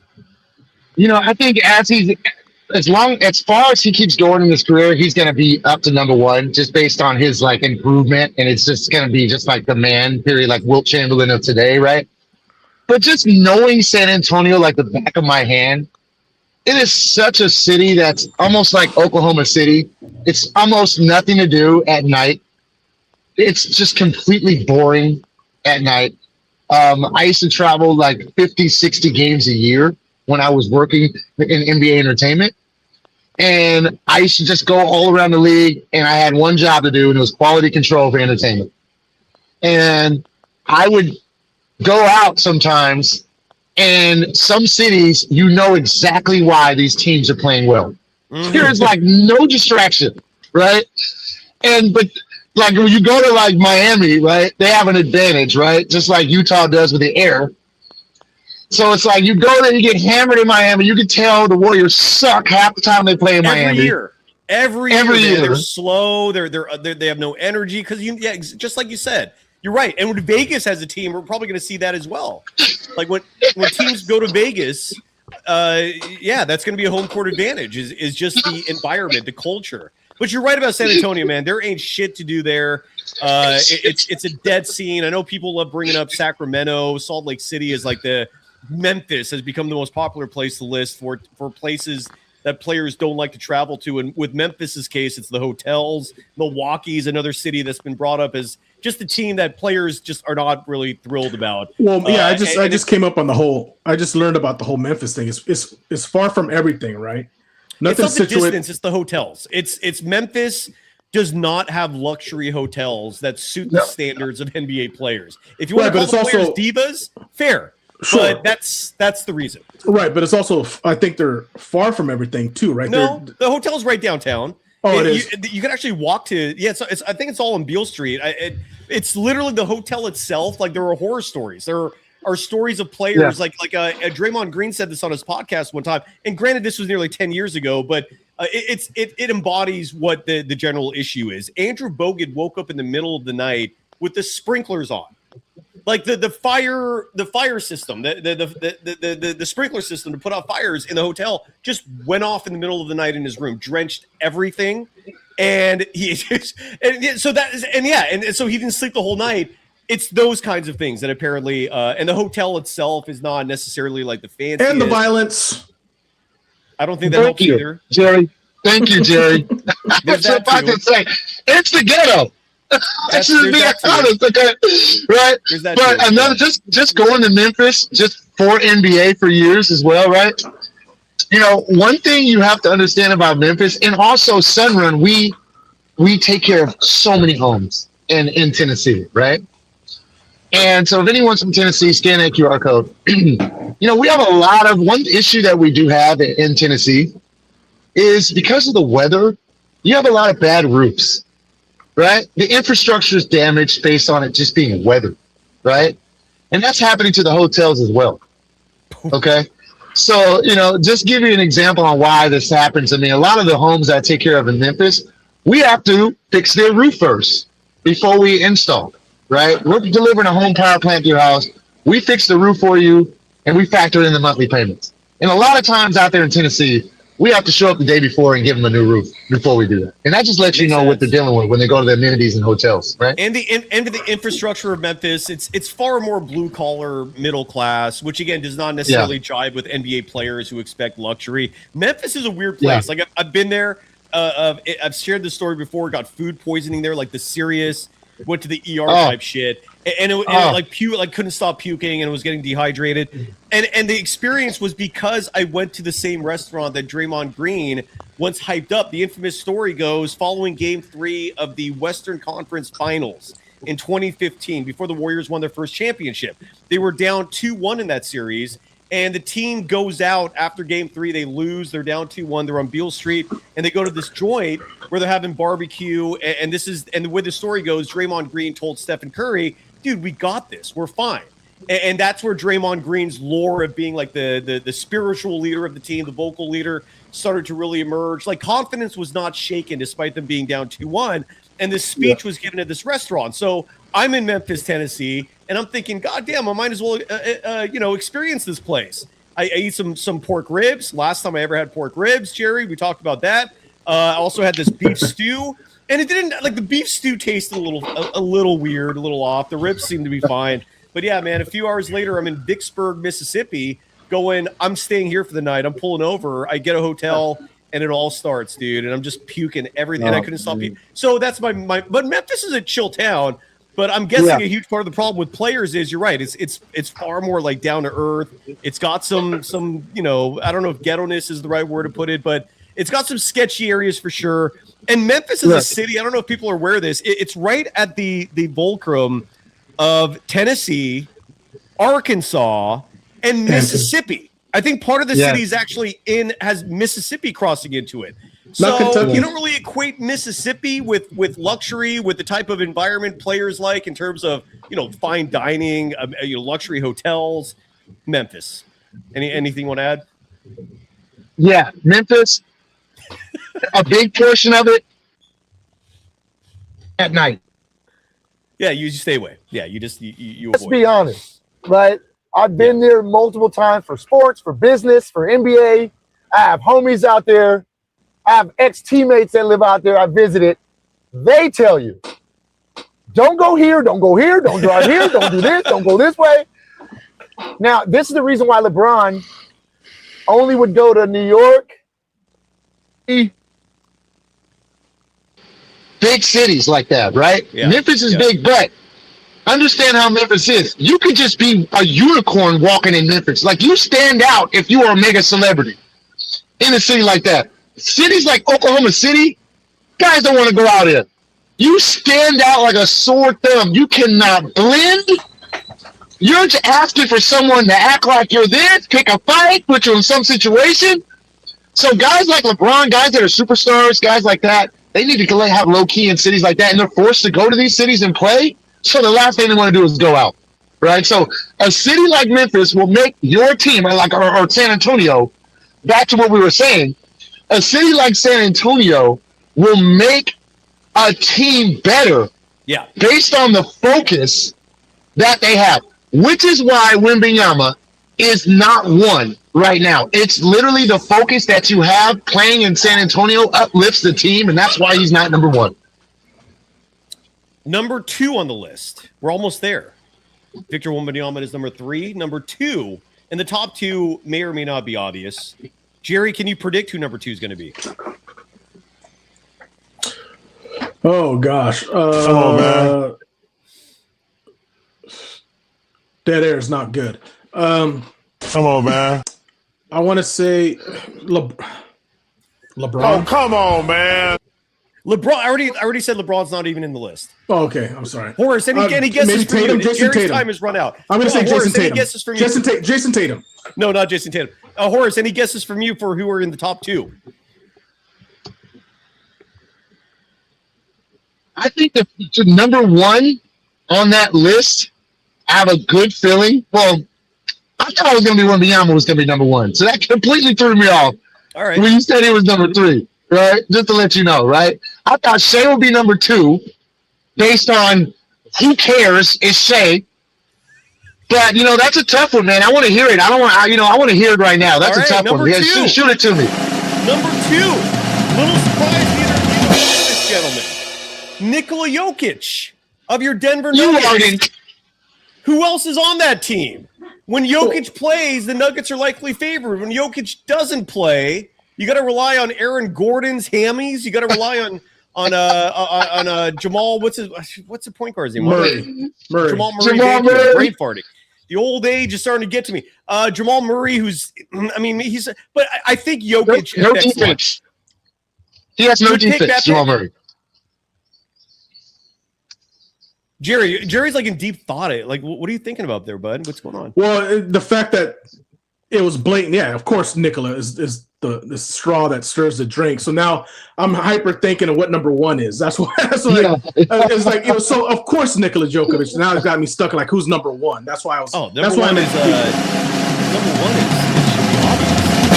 especially for golden days. Wardell, Stephen Curry. Come on, man. Of course. Come on, man. Oh, come on, man. I thought it would be like 3. I thought it was going to be like 3 or 4. But are they still counting Jimmy? Are they counting Jimmy on the team, or is like? Well, Jimmy doesn't play till January at least. So at the moment there's no Jimmy. I know, but roster-wise, are they just doing it by roster, or are they doing it for actually who's playing? That was my thing that threw me off. Well, we're doing this based on November. Well, hold on a second. Sorry. Yeah, for sure. Hold on a second. The last 3 weeks that we've been looking at this betting line of like how many games the Lakers are going to win and how many the Warriors are going to win or lose. Does it really matter then? Because it doesn't. Based on this FanDuel's stats or status was that you guys weren't even going to make the playoffs anyways. Their over/under currently is 39.5. Correct. Which is not the playoffs. But here's the thing: without Steph, what do you think that over/under is? 19. Well, I think the question would be like whether arguably the worst team in the NBA without. Well, the question would be not the fact that they make the playoffs, but if they maybe make borderline the play-in game and then not make the play-in game. So I would say, okay, borderline make the play-in game would be 8, 9, 10, and then just shit in the bed, essentially. Jerry, I think what you're missing here are the number of levels you can go below average in the NBA. Like, you can be bad, you could be awful. Sure. You could just be an absolute mound of diarrhea shit. Like, but there are my levels thing to is, this. Yes. But the thing is, as crucial as Steph Curry is, but based on what you've been saying this whole last half hour, with or without him, you're not a playoff team anyways. Part of my Stephen Curry concern for this coming season is durability. Like, sure. If Steph can realistically, like, if this was 32-year-old Steph, not 38 going on 39-year-old, I think we'd be having very different conversations. Oh, right of course, of course. The fact that he's 38, like I think the reason why even with Steph it's 39.5 is because I think even the bookies understand he might only play 50 games, right? He's not going to be playing back-to-backs. That knee tendonitis is apparently something he's now going to live with. Like, there's no surgery to fix that. So he's admitting publicly his workout regimens have changed and that the routine he's used to has been adjusted. He's 37. It's father time. It is father time, yeah. But that's normal though. It is normal. It's normal at that age, man. I watched Gary Sheffield, man. I remember being in the locker room, and I used to go through and like, because everyone we all have our workout regiments. That's like in these little cubby holes, like you're in the first grade, kindergarten, right? And then and you walk up, and it'd be like whatever you have to do for the day, and whoever is working with you as a trainer, you're overseeing it. Man, I used to hang out with Chef all the time, Gary Sheffield, a lot of guys like Mike Cameron. A lot of guys like Cliff Floyd, some older guys. Yeah. Right. And, dude, let me tell you, they were always talking about how the training regimen would change just based on injury, dude. So don't read into it that deep when Curry says that. It happens for everyone. Like, your regimen has to change based on rehabbing and based on different angles you have to strengthen to overcompensate for what happened, right? So whenever he says that, don't think, oh, I'm falling off. Just think it's normal to have your regimen change. Horace, in his instance, he said it specifically because of the knee tendonitis that he now has to. No, that is why. No, I'm telling you guys, it is why. It's but it's not. Don't think. It's Sheffield leg. Yeah. No. But I'm not taking shots at Steph. It's just not at all. It's no different than Kobe Bryant when his body finally gave out at 36, 37, and it's kind of like diminishing returns, right? You put in all this extra work at the gym, you lifting weights, boom, and it's paying off. But eventually, father time kicks in and your body breaks down. Right. But your Jerry, I'm glad you brought up snaps. Kobe because Kobe at the end of his career was a perfect example of why Steph's number one. Kobe Bryant, let's say the 2014 Lakers, when Kobe played versus when Kobe didn't play, even though the Lakers were no contender at that point and they were a pretty bad team, the line, I'm guessing, was still considerably different in the games where Kobe played versus when he didn't. Is that fair, or does that add maybe a little more context to the Steph impact? Or no? Yeah, I don't know. I mean, you're struggling with this. The reason why I'm struggling with this is because you didn't put Jalen Brunson in the top 10. And only because of his team. Jalen Brunson, You have OG Anunoby, you have Karl Anthony Towns. You got Miles Bridges. I just think as good as those guys are. So you're saying Jalen should have been on the list? I could be wrong. This is a subjective list. I think just what Jalen was able to do in the finals was amazing. That I just think as good as Karl Anthony Towns is, and all the other guys that you mentioned, Josh Hart, and all the good utility players. I just think that Jalen Brunson was the man. He was the man. No pushback. And what I'll add is, or the follow up question to that is, where would you rank Jalen in the top 10? Like what number? But definitely top 5. Top 5. Okay. All right. So because he was the facilitator, he was the one running the clock. You're right. And sure, there was a couple moments in the series. There was a couple moments in the series where he kind of faltered a bit, and luckily Karl Anthony Towns stepped up, and Anunoby stepped up, and all those guys. But I have to say 75% of that was all Jalen Brunson. I'm not pushing back on you, brother. I think you're right. And so I guess I'll slide Jalen in number 5. Well, let me ask you this. Should Jalen go ahead or behind of Cade Cunningham? Ahead, because he took him to the ship. Damn. All right, so Jalen Brunson is 4. Should he be ahead or below Victor Wembanyama? Well, hold on. Horace is – I want to hear Horace's – why not? Cade Cunningham, if he wasn't on Detroit – they would be way worse. Yeah. Jalen Brunson not being on the Knicks. Hands down. That's not even close. That's fair. So we'll put Jalen Brunson at 5. All right, so Jalen Brunson's in the top 5. Devin Booker is bumped out. Luka Doncic is now 10. 9 is Shai Gilgeous-Alexander. 8, Giannis Antetokounmpo. 7, Donovan Mitchell. 6, Denny Avdia. 5, Jalen Brunson. 4, Cade Cunningham. 3, Victor Wembanyama. 2, Nikola Jokic. And number 1 on the list, Stephen Curry. Horace, do you want to stick around for Lakers and Clippers talk as we slowly start to wrap up the show this week? Your call. I know you've got to schedule. No, I do. I have everything pushed. I have like 25 more minutes. Oh, okay, perfect. All right. Right. We'll kill it then. So, Jerry, let's shift gears here and talk about your Lakers. One of the most storied franchises, maybe the most storied franchise in NBA history. It's them and the Celtics for sure. And one championship separates the two. I think Boston has 18, LA has 17. Do I have the math right? 17 chips, yes. Okay, so Boston has 18. The Lakers, who had Dr. Buss and his progeny running things for decades.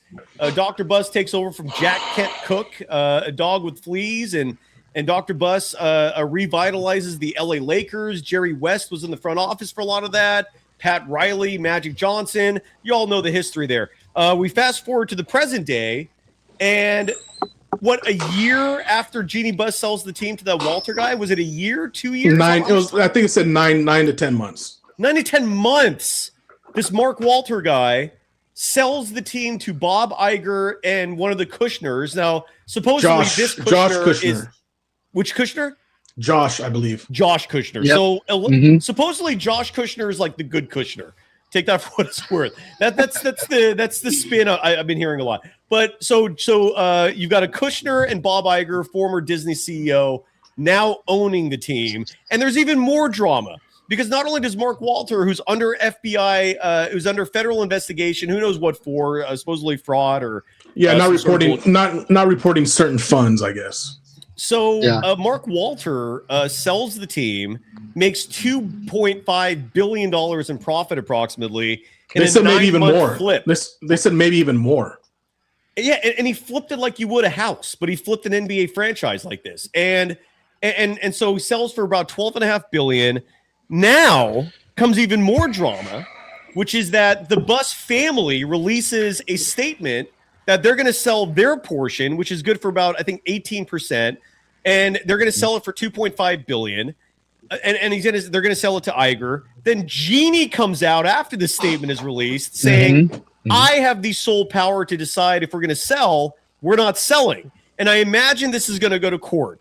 Two other things I want to add to this real fast. One is Running Point, a show on Netflix, is arguably my favorite comedy on TV right now. It's brilliant. It's one of those shows that if they gave it like the Office, Seinfeld, one of these like sitcoms that gets 25 episodes a season, goes for like 7-8 years, like Running Point could be at that level of comedy. It's so good, but it's on Netflix, so you get 10 episodes a season. They're 2 episodes in. I bring that show up because it's based on the Buss family. Kate Hudson plays the role of Jeannie Buss. Jeannie Buss herself is a producer on that show, so she's consulting on story ideas. So if you want a comedic perspective on the Buss family, watch that show. It's hilarious. Speaking of TV, HBO releases a show some years back called Winning Time. Great show, by the way. Great show. Phenomenal show. And I'm really bitter at Adam McKay for butchering that show's potential, because Winning Time should have been at least 3 episodes. They had to force it down to 2. Largely Seasons. What did I say? Episodes. Sorry, seasons. Episodes. Yes, it was. They only came out with 2 episodes. Seasons should have been 3 seasons, and I still blame Adam McKay for this, because Will Ferrell was originally cast to play the role of Dr. Buss. Adam McKay goes behind his back and casts his friend John C. Reilly as a Dr. Jerry Buss, because Adam McKay thinks that's a better casting. Will Ferrell is so upset by this.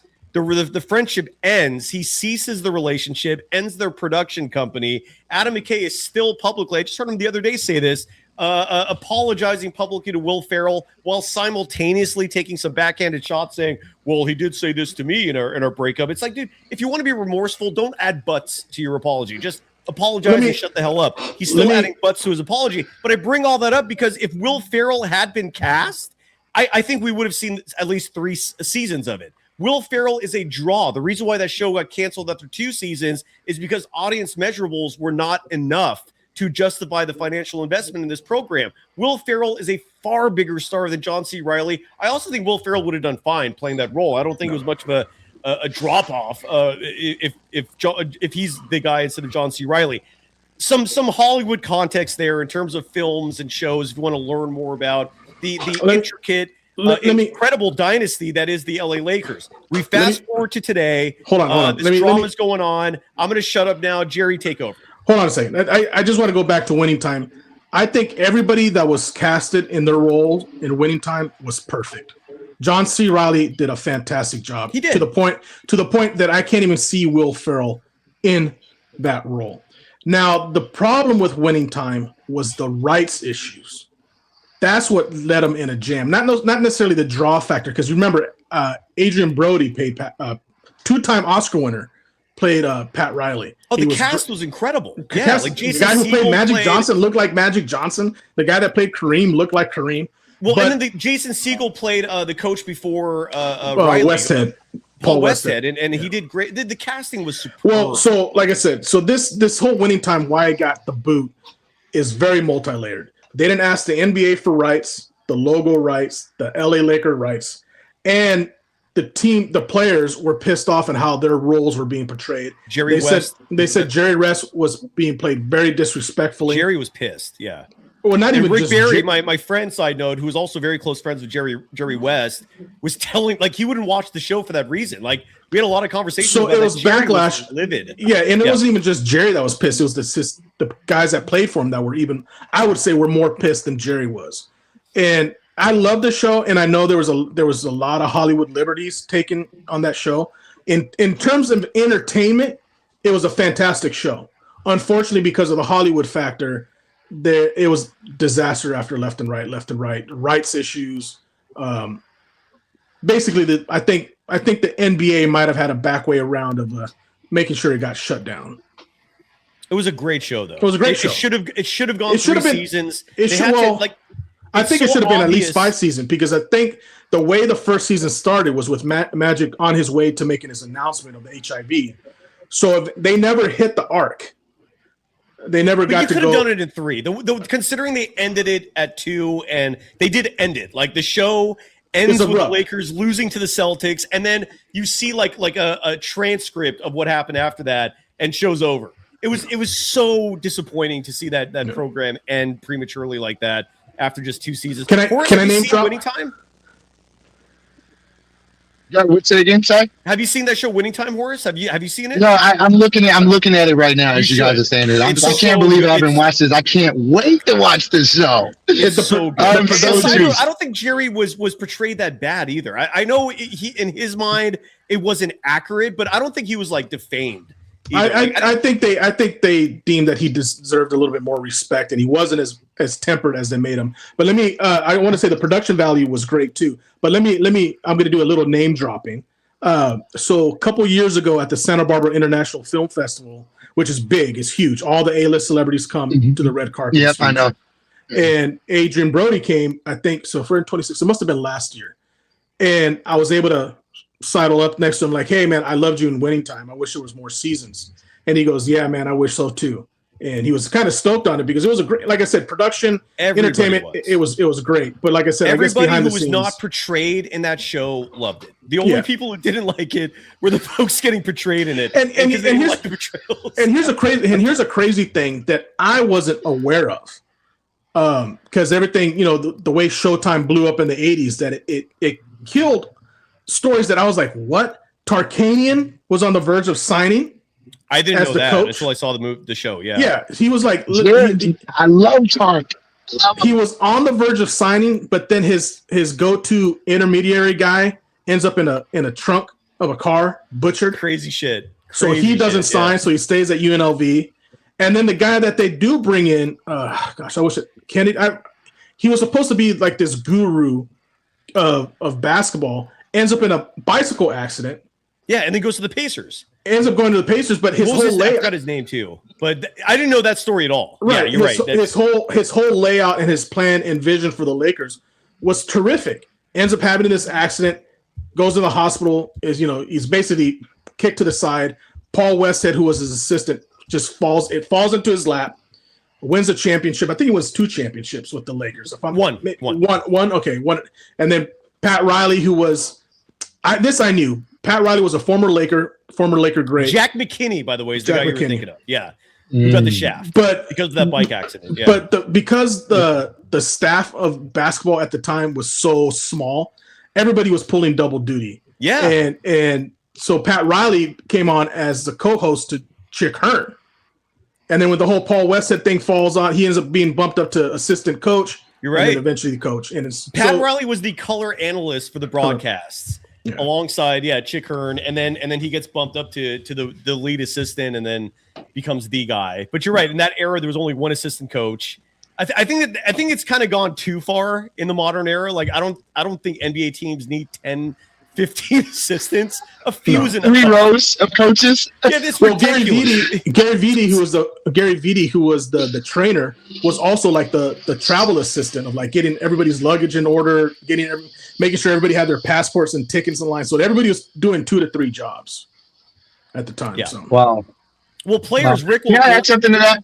Please. When you guys get a chance. You know, it's kind of funny how there's 2 things, right? Back to Will Ferrell, like playing Jerry Buss. I think that would have been something that was all the viewers the whole time watching that show is just going to think of Will Ferrell and all these other roles. And I think the reason why they didn't cast him is because they would have took away from the actual script and the actual storyline. Just having to be convinced that Will Ferrell isn't President Business on Lego Movie, you know, or just like one of all these different roles he plays, right?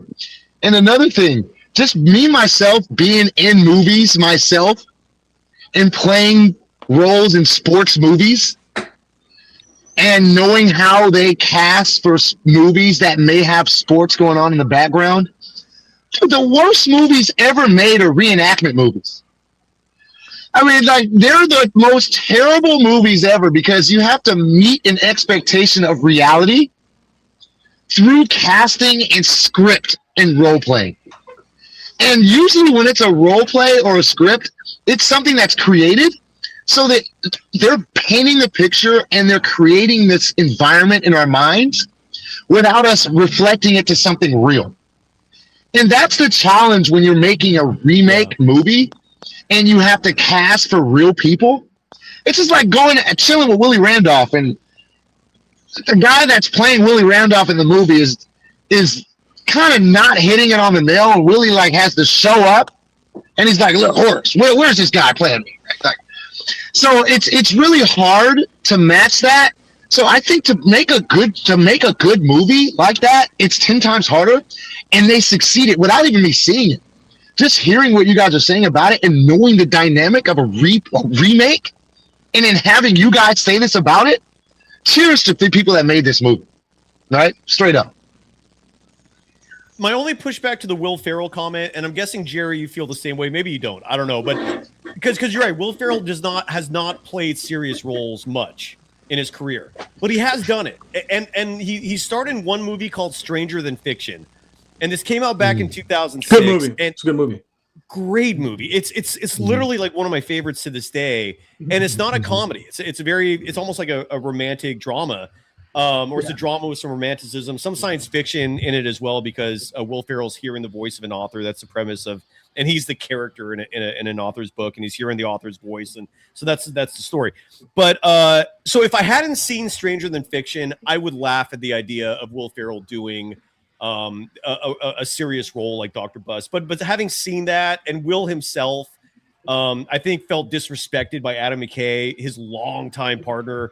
And going behind his back, right? That's the part that I think he felt slighted. Anyways, I still maintain, Jerry, you don't agree. He has range. He has range. Yeah, I do. And I still maintain if Will Ferrell was cast instead of John C. Reilly, because in Hollywood, marketability is such a huge variable for things getting greenlit, for money going into things. Will Ferrell just has far more cachet than John C. Reilly. Oh, well, yeah, of course. But and I think that would have given at least would have led to a third season and not this abrupt ending to what was a great show, man. It was winning time is so good. That's like my boy Oliver Platt. See, Oliver Platt, they casted Oliver Platt as George Steinbrenner, right? In what movie? And The Bronx is Burning, which was the remake of the 1977 Yankees on ESPN. The very first ESPN original movie was The Bronx is Burning. right? I played Reggie. I played the double of Reggie through the whole movie, right? And I played John Milner for the Mets. Man, thanks, bro. Mr. October. Yeah, you know what I mean? And I look at Reggie talked to me before this. And they're casting you as me, as my double. He's like, don't let me down, right? So I couldn't let him down, dude. After talking to Reggie and then having to actually be him, couldn't let him down. But Oliver Platt, man, with the way he played Steinbrenner in that movie, Oliver has range, right? He's not really a comedian, right? So it's harder for a comedian to transfer over to being drama, right? And a lot of people are scared about that when they cast. Mm-hmm. They don't want that. They don't want the transition of that and the believability of that to take over the actual focus of the film. And I know 100% that's the only reason why they wouldn't cast Will Ferrell, because his range and his ability to act, which you're saying, Ty, unbelievable, dude. The dude is magnificent, okay? And he plays a great villain, right? But, it's just the believability of the role. I know that's where Jerry's coming from. In this instance, it was just one dude, though, that one guy that made that decision, and it was Adam McKay, his friend. Yeah. So he felt betrayed. It wasn't the studio saying this. It was literally like Adam, one guy, one dude. And so he felt disrespected. The rest is history. But Jerry, let's wrap this section up. Agreed.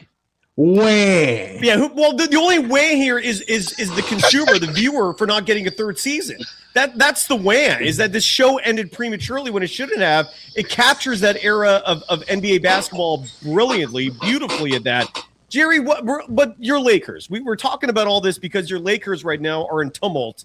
Like we don't know we know who the owner is, but we don't know if Jeannie Buss is actually going to be involved. What's your takeaway as a Laker fan? Are you stressed? Do you care? What's your reaction? Oh yeah, all of that. My thing though is my biggest fear has kind of finally come, and my fear is that I knew eventually. I'm not trying to act like I'm a great predictor of things. But my fear has finally came that I knew eventually that the Lakers will no longer be a family-owned team. I know, that's sad. It's sad. And because this has come on within probably the last 20 years, I knew eventually there was going to come a day where all teams are owned by a conglomerate of partners, so 10 different people or a company, or an oligarch. Just even then, the oligarchs are kind of still a small number, oligarchs or whatever we call them. I love you, brother. I love you. Or the oligarchs, or what is it? Who cares? Just keep going. You're on a roll. And so I knew that eventually this day was going to come of like the Lakers not being run by the Buss family. Yeah. This whole thing's a disaster, and just to even prove how much of a disaster it's going to be, this is going to affect the Dodgers as well. And I know we're talking about NBA, but if this whole Mark Walter thing, I guess what has come to light why there was a whistleblower on Mark Walter being investigated, it's about hidden money and what this stuff. But I guess the biggest question that always came to light was, did he have the money to buy the Lakers? It wasn't even a question if he had the money to buy the Dodgers, because the Dodgers is a partnership. But when he came in, I guess they're wondering where his money was going to come from, if he even had the money. And then there's like a supposed Dubai investor that maybe gave him some money. So this is multi-layer, and it's almost giving me flashbacks of the McCourt era of the Dodgers. Yeah. Of basically Ponziing your team, moving money around. Oh, I have the money. The whole McCourt thing was a disaster. It was disaster. If anybody remembers the Dodgers, the McCourt era, divorce affecting ownership. The divorce affecting ownership, money. Well, but the most important thing is that he didn't have the money at the end of the day. And even when he got bought out and got kicked out as the Dodgers owner, he still wanted to keep the parking lot. As I want to keep the parking lot because everybody knows parking is where you can charge $80 to $200 for parking. Great margins. Yeah. Yeah. And they're like, no, dude, you're done. You're out. And it's just so, and what pisses me off when people say, oh, this is rigged. This is a bullshit. This is rigged. Then shit like this happens. And it's like, why my Lakers, And it's sad. And now you got the infighting of the brothers and sisters because Jeannie pushed out the rest of her siblings. It's only one sister. It's one sister and a shitload of brothers, right? No, there's another sister. Oh, there's one more sister? Yeah. But she's she's not in the picture in the sense of like making business decisions. I always just see her name and just a bunch of brothers. I didn't know. No, the other sister has been always low key, never really been involved in. Obviously, she gets her cut, but she's very nice, very sweet. I've seen her at Laker games, but she's not in the mix like Jim and. Now, Jerry, there is a flip side to what you're saying about missing out and feeling nostalgic about a family-owned business no longer being run by a family. You could have the San Francisco 49ers, where a family a drama took power from the guy who actually knew how to run the team successfully. Yes. His sister takes it over. And his sister's like spiteful and cuts. That's the Bartolos to the Yorks, right? The Bartolos to the York. Because Denise's husband's last name is York, so that's why we the Dorks, the Yorks took over, and then you have that goober Jed, the older brother. Like the younger brother was supposedly the cool one, who side note passed away a few years ago. I never got the details on that, but yeah, so that's the downside. You can still have it family run, but the wrong family members are running things, and you have this mediocre product, in this case being the San Francisco 49ers. Ever since the Dr. Jerry Buss, let me give him his respect, died, everybody knew that Jeannie was supposed to be the figurehead. Everybody kind of knew that because she was always at the games. She always was. But once the dad died, it was a battle between her and Jim Buss, who was a disaster. Once again, if you watch his character is played in a Running Point on Netflix. That's why the show is so funny. Like, you know exactly who Jim is, right? The drug addict. He was a partier. Always had the shaggy hair. You could tell, he was definitely trying to be his dad more so, not in the business aspect, but definitely in the bedroom aspect. But Jim Buss was a disaster as a GM co-owner, to begin with. Correct. He put us in the dark ages as well. Eventually, Jeannie eventually pulled rank and fired his ass and put Palinka in. Yeah, and there was Magic Johnson first. It was first Magic Johnson, right? And then the Magic hired Palinka. Yeah, and that was a whole disaster too. Where Magic, as much as I love Magic, there was a period of Magic Johnson talking too much and actually getting the Lakers in trouble. I'm being serious. There was a period that they got fined because he was talking about a free agent that they couldn't talk about. He went on Jimmy Kimmel and I remember. But what and Horace, I don't know if you ever noticed this, and Jerry, I love your thoughts on this as well. But Magic Johnson is the president of the Captain Obvious Club. Like, he's infamous for social media posts where all he does is just write like headlines of stories. like he'll write a thing that goes, "The New York Knicks won the championship." You're like, okay. Have you noticed that? He's been doing this for years. Yeah. It's like, I think he's trolling, but I've never really gotten a full answer on that. Like, is he trolling? Is he just like not aware that what he's writing is kind of? I think he's a little bit out of date, not realizing how much his words have consequences. Maybe that's what it is. But like I said, I just think it's a disaster. Because there was a Jeannie Buss documentary. I think it was on Hulu that came out a few years ago. That was pretty good. That went into depth on how she had to take her brothers out. Eventually, So here's the problem with the Buss family. There's two factions. There's the full siblings versus the half siblings, the younger half siblings, which is the two younger brothers that didn't want to sell the team, and she said, "Fuck it, we're selling the team. Here's your $600 million." Yeah, which you would have think, as pissed off as you would have been. But yet, if your sister goes, "Here's $600 million," I would have been like, "Thank you, cool, whatever." But these are little spoiled shits, dude. I don't blame Jeannie. So now that the spite factor kicks in 9 months later, about they're trying to veto her and sell the team so they can get their cut as well. And basically, they're doing that out of spite. I don't know what the older sibling situation is now with Jim and the other brother and the other sister, what their take is on it right now. But it's sad. It's sad, and the expression, the famous expression, he's probably spinning in his grave. Yeah, I think Dr. Buss is spinning in his grave with how this thing is ending, and potentially these siblings never even fucking talking to each other over billions of dollars. At the end of the day, massive beyond first world problems. Beyond first world problems, and it's billionaire problems. Yeah. And to sum that up is like, wham. I'm sad as a fan. As a Laker fan, and feeling like the Lakers are your family. And then to see this family dynamic just blow up like this, and you don't know who the owner is going to be. Josh Kushner just a month ago was caught up in some bullshit with the FIFA. If anybody knows about, they're trying to privatize the FIFA World Cup, and UEFA, which is the European faction of the soccer governing bodies, said the hell you are. and they boycott it to the point that FIFA's like, okay, we're sorry, we'll back out of it. And now the head of FIFA is on the verge of losing his job. Good. And there's other things that have popped up. With his name is Gianni Infantino linking up with Trump. So there's this whole mess, and it sucks that it's affecting my Lakers. Now for the last 6-7 months, it was the Clippers being shady. Now the Lakers just once again proves why the Lakers are king shit in LA, right? That they are the top dog. That is blowing out the Clippers story. The Clippers found to be innocent, which I call bullshit on. And now we're talking about the Lakers again. And then unfortunately not in a good light.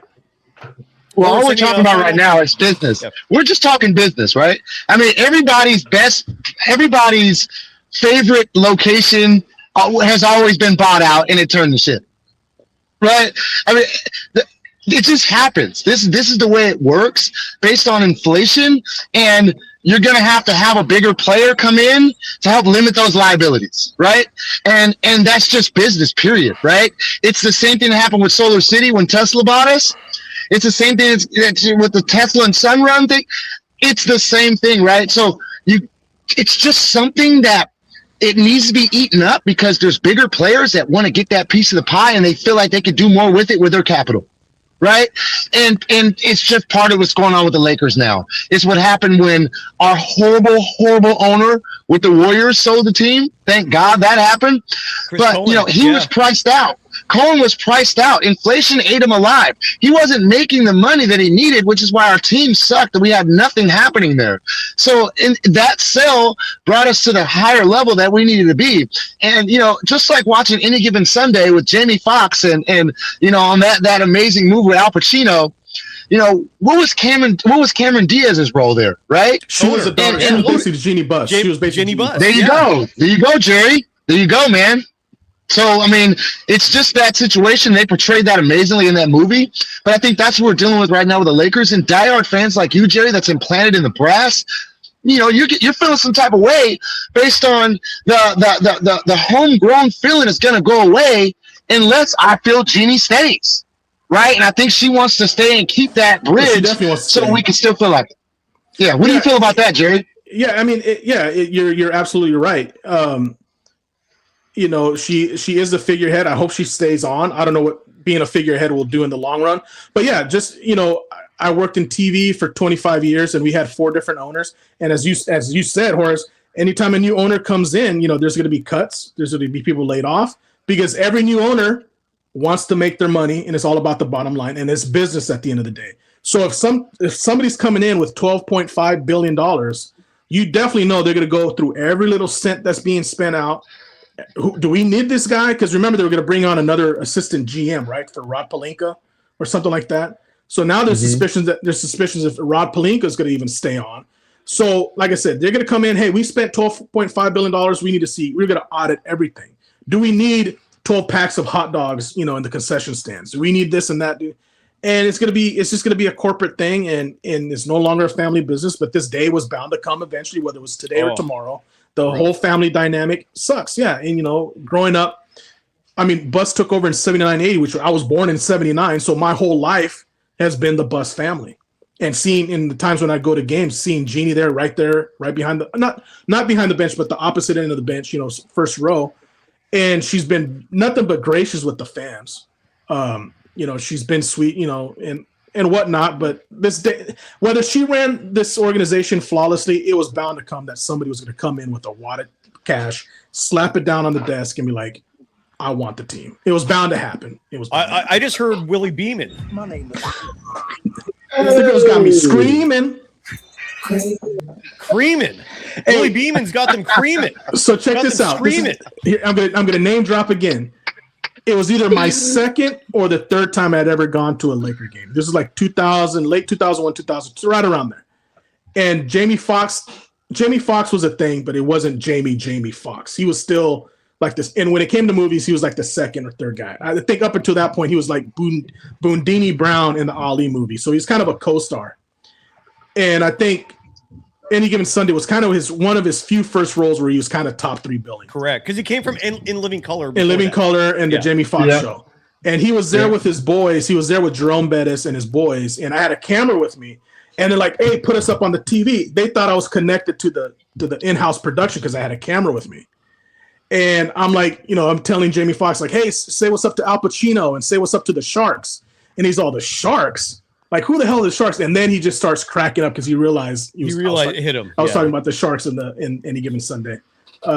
But yeah, I mean, yeah, Stranger Than Fiction and right around the same point, Jerry, I was playing craps with Jamie Foxx because the Ollie thing is what I always remember because he was I forgot what his role was. Was he the Boondini Brown was like this Svengali guy in the Ali camp. Trainer, right? But he was a trainer.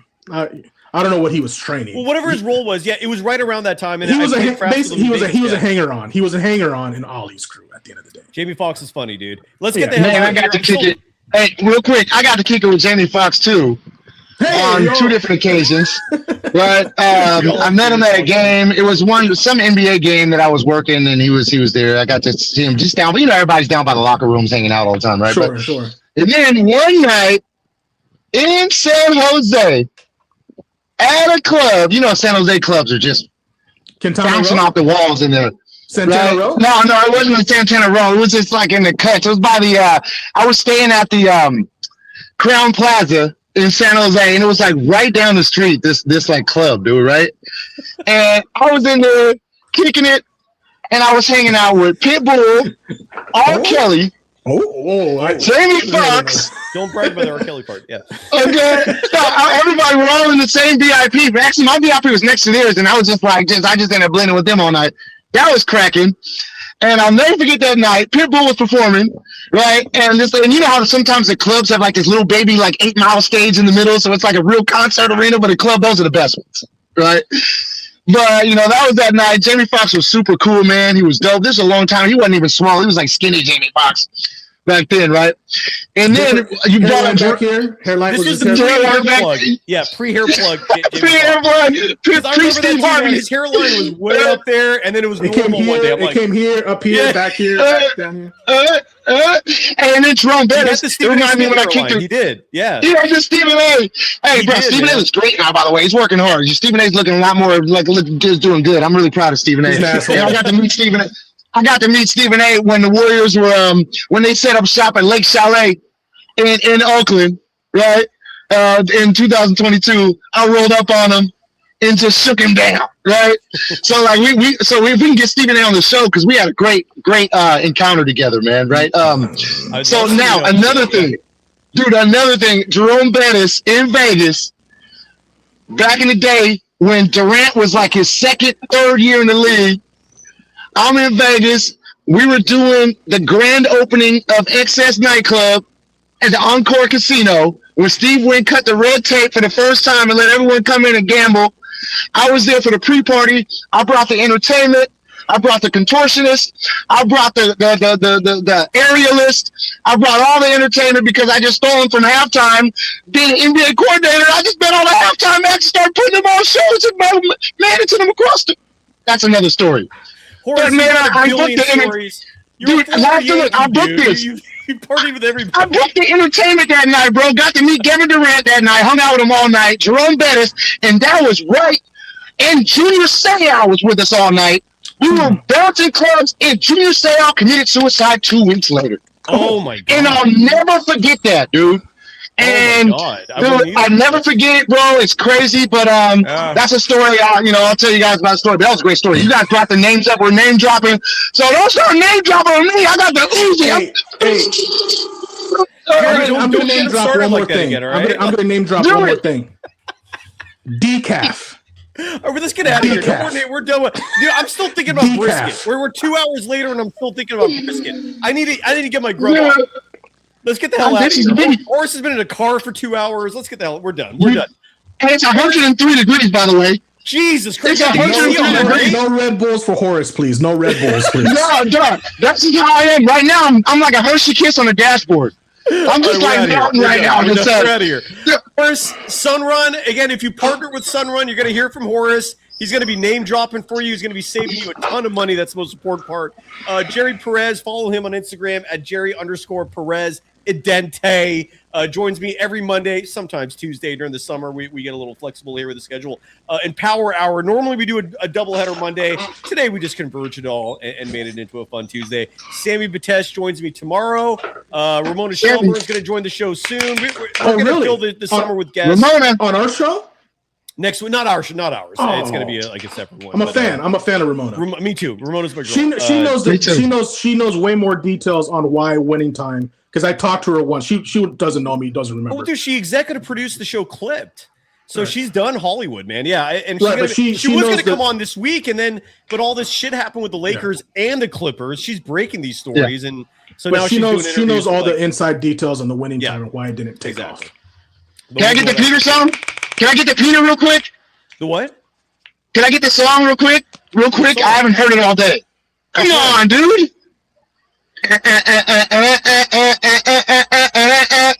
Come on, man. He's talking about Axel Foley. Oh, because we haven't mentioned Yaxel once. Thank you. Mention him. Come on. I like that. You want to end the show on a super positive note. Come on. Oh, this kid's gonna be something. I worry a tiny bit. I have a tiny bit of a concern because he's doing all these kick streams lately. Like he basically is a massive video gamer. No judgment, but you're also about to be an NBA rookie, and the time you spend is important, right? Like what you do with your hours each day. And I just don't want to see him on these video game streams that much, man, because those are hours that you could be spending working on your game. Those are hours you could be spending improving your body. He also is in a relationship with an absolute smoke show. They never like you playing video games. I'm a little worried about my boy Yaxel is all I'm trying to say. Just moderate the video game usage, right? Just moderate it. Moderation is the key to life. But yeah, I love. And you know what? Whatever floats his boat, as long as he's not doing what Draymond's doing, is podcasting all the time, right? Sometimes you just need to have a little outlet, and it's video games, man. And it's like, dude. In moderate levels, it's all good. But when you start doing it too much and it's cutting into workout time, it's cutting into practice time, it becomes a little concerning. And I only bring that up because Yaxel has been on kick streams. Yaxel came out and called out Dylan Brooks. He's going to say he's going to put belt to ass. I'm looking forward to that. Yes. Yaxel. We need more. Dylan Brooks sucks. Dylan Brooks is whack. He's a piece of shit. He is. He's a piece of cow dung. Love you guys. You know what I'm saying? Come on, baby. I do know what you're saying. 100%. Jerry, anything you want to add before we go? Decaf. No, that's what I was going to tell you. You guys, look, I'm like the Energizer Bunny, dude. Look, that's the way I am. Right now, I have the record ACCL conference in high school baseball in the Bay Area. Nobody's pitched more innings than me in one season. Nobody has an ERA 0.49. I still have the record 0.49 ERA in the ACCAL conference. Nobody's beat that. Literally, I'm relentless. Dude, I'm relentless. Even when Pro Bowl brought a 37-game hitting streak, I had a single-A hitting streak record in Appalachian League. Somebody broke it. But, dude, I never run out of energy. I can cook all day, knock out people. Dude, I'm having parties in driveways in front of homes when they're installing. Dude, I have full energy. I've been James Harden without the juice. Bro, that's how I am, dude. It's like I got the dirt fluid and the beard. Dude, let's go. Jerry just froze on us. I think it's time to go. It's time to go. Horace, love you. Love you. We're back soon. Tomorrow, Sammy Batesh. Thanks, everybody. Bye. Bye.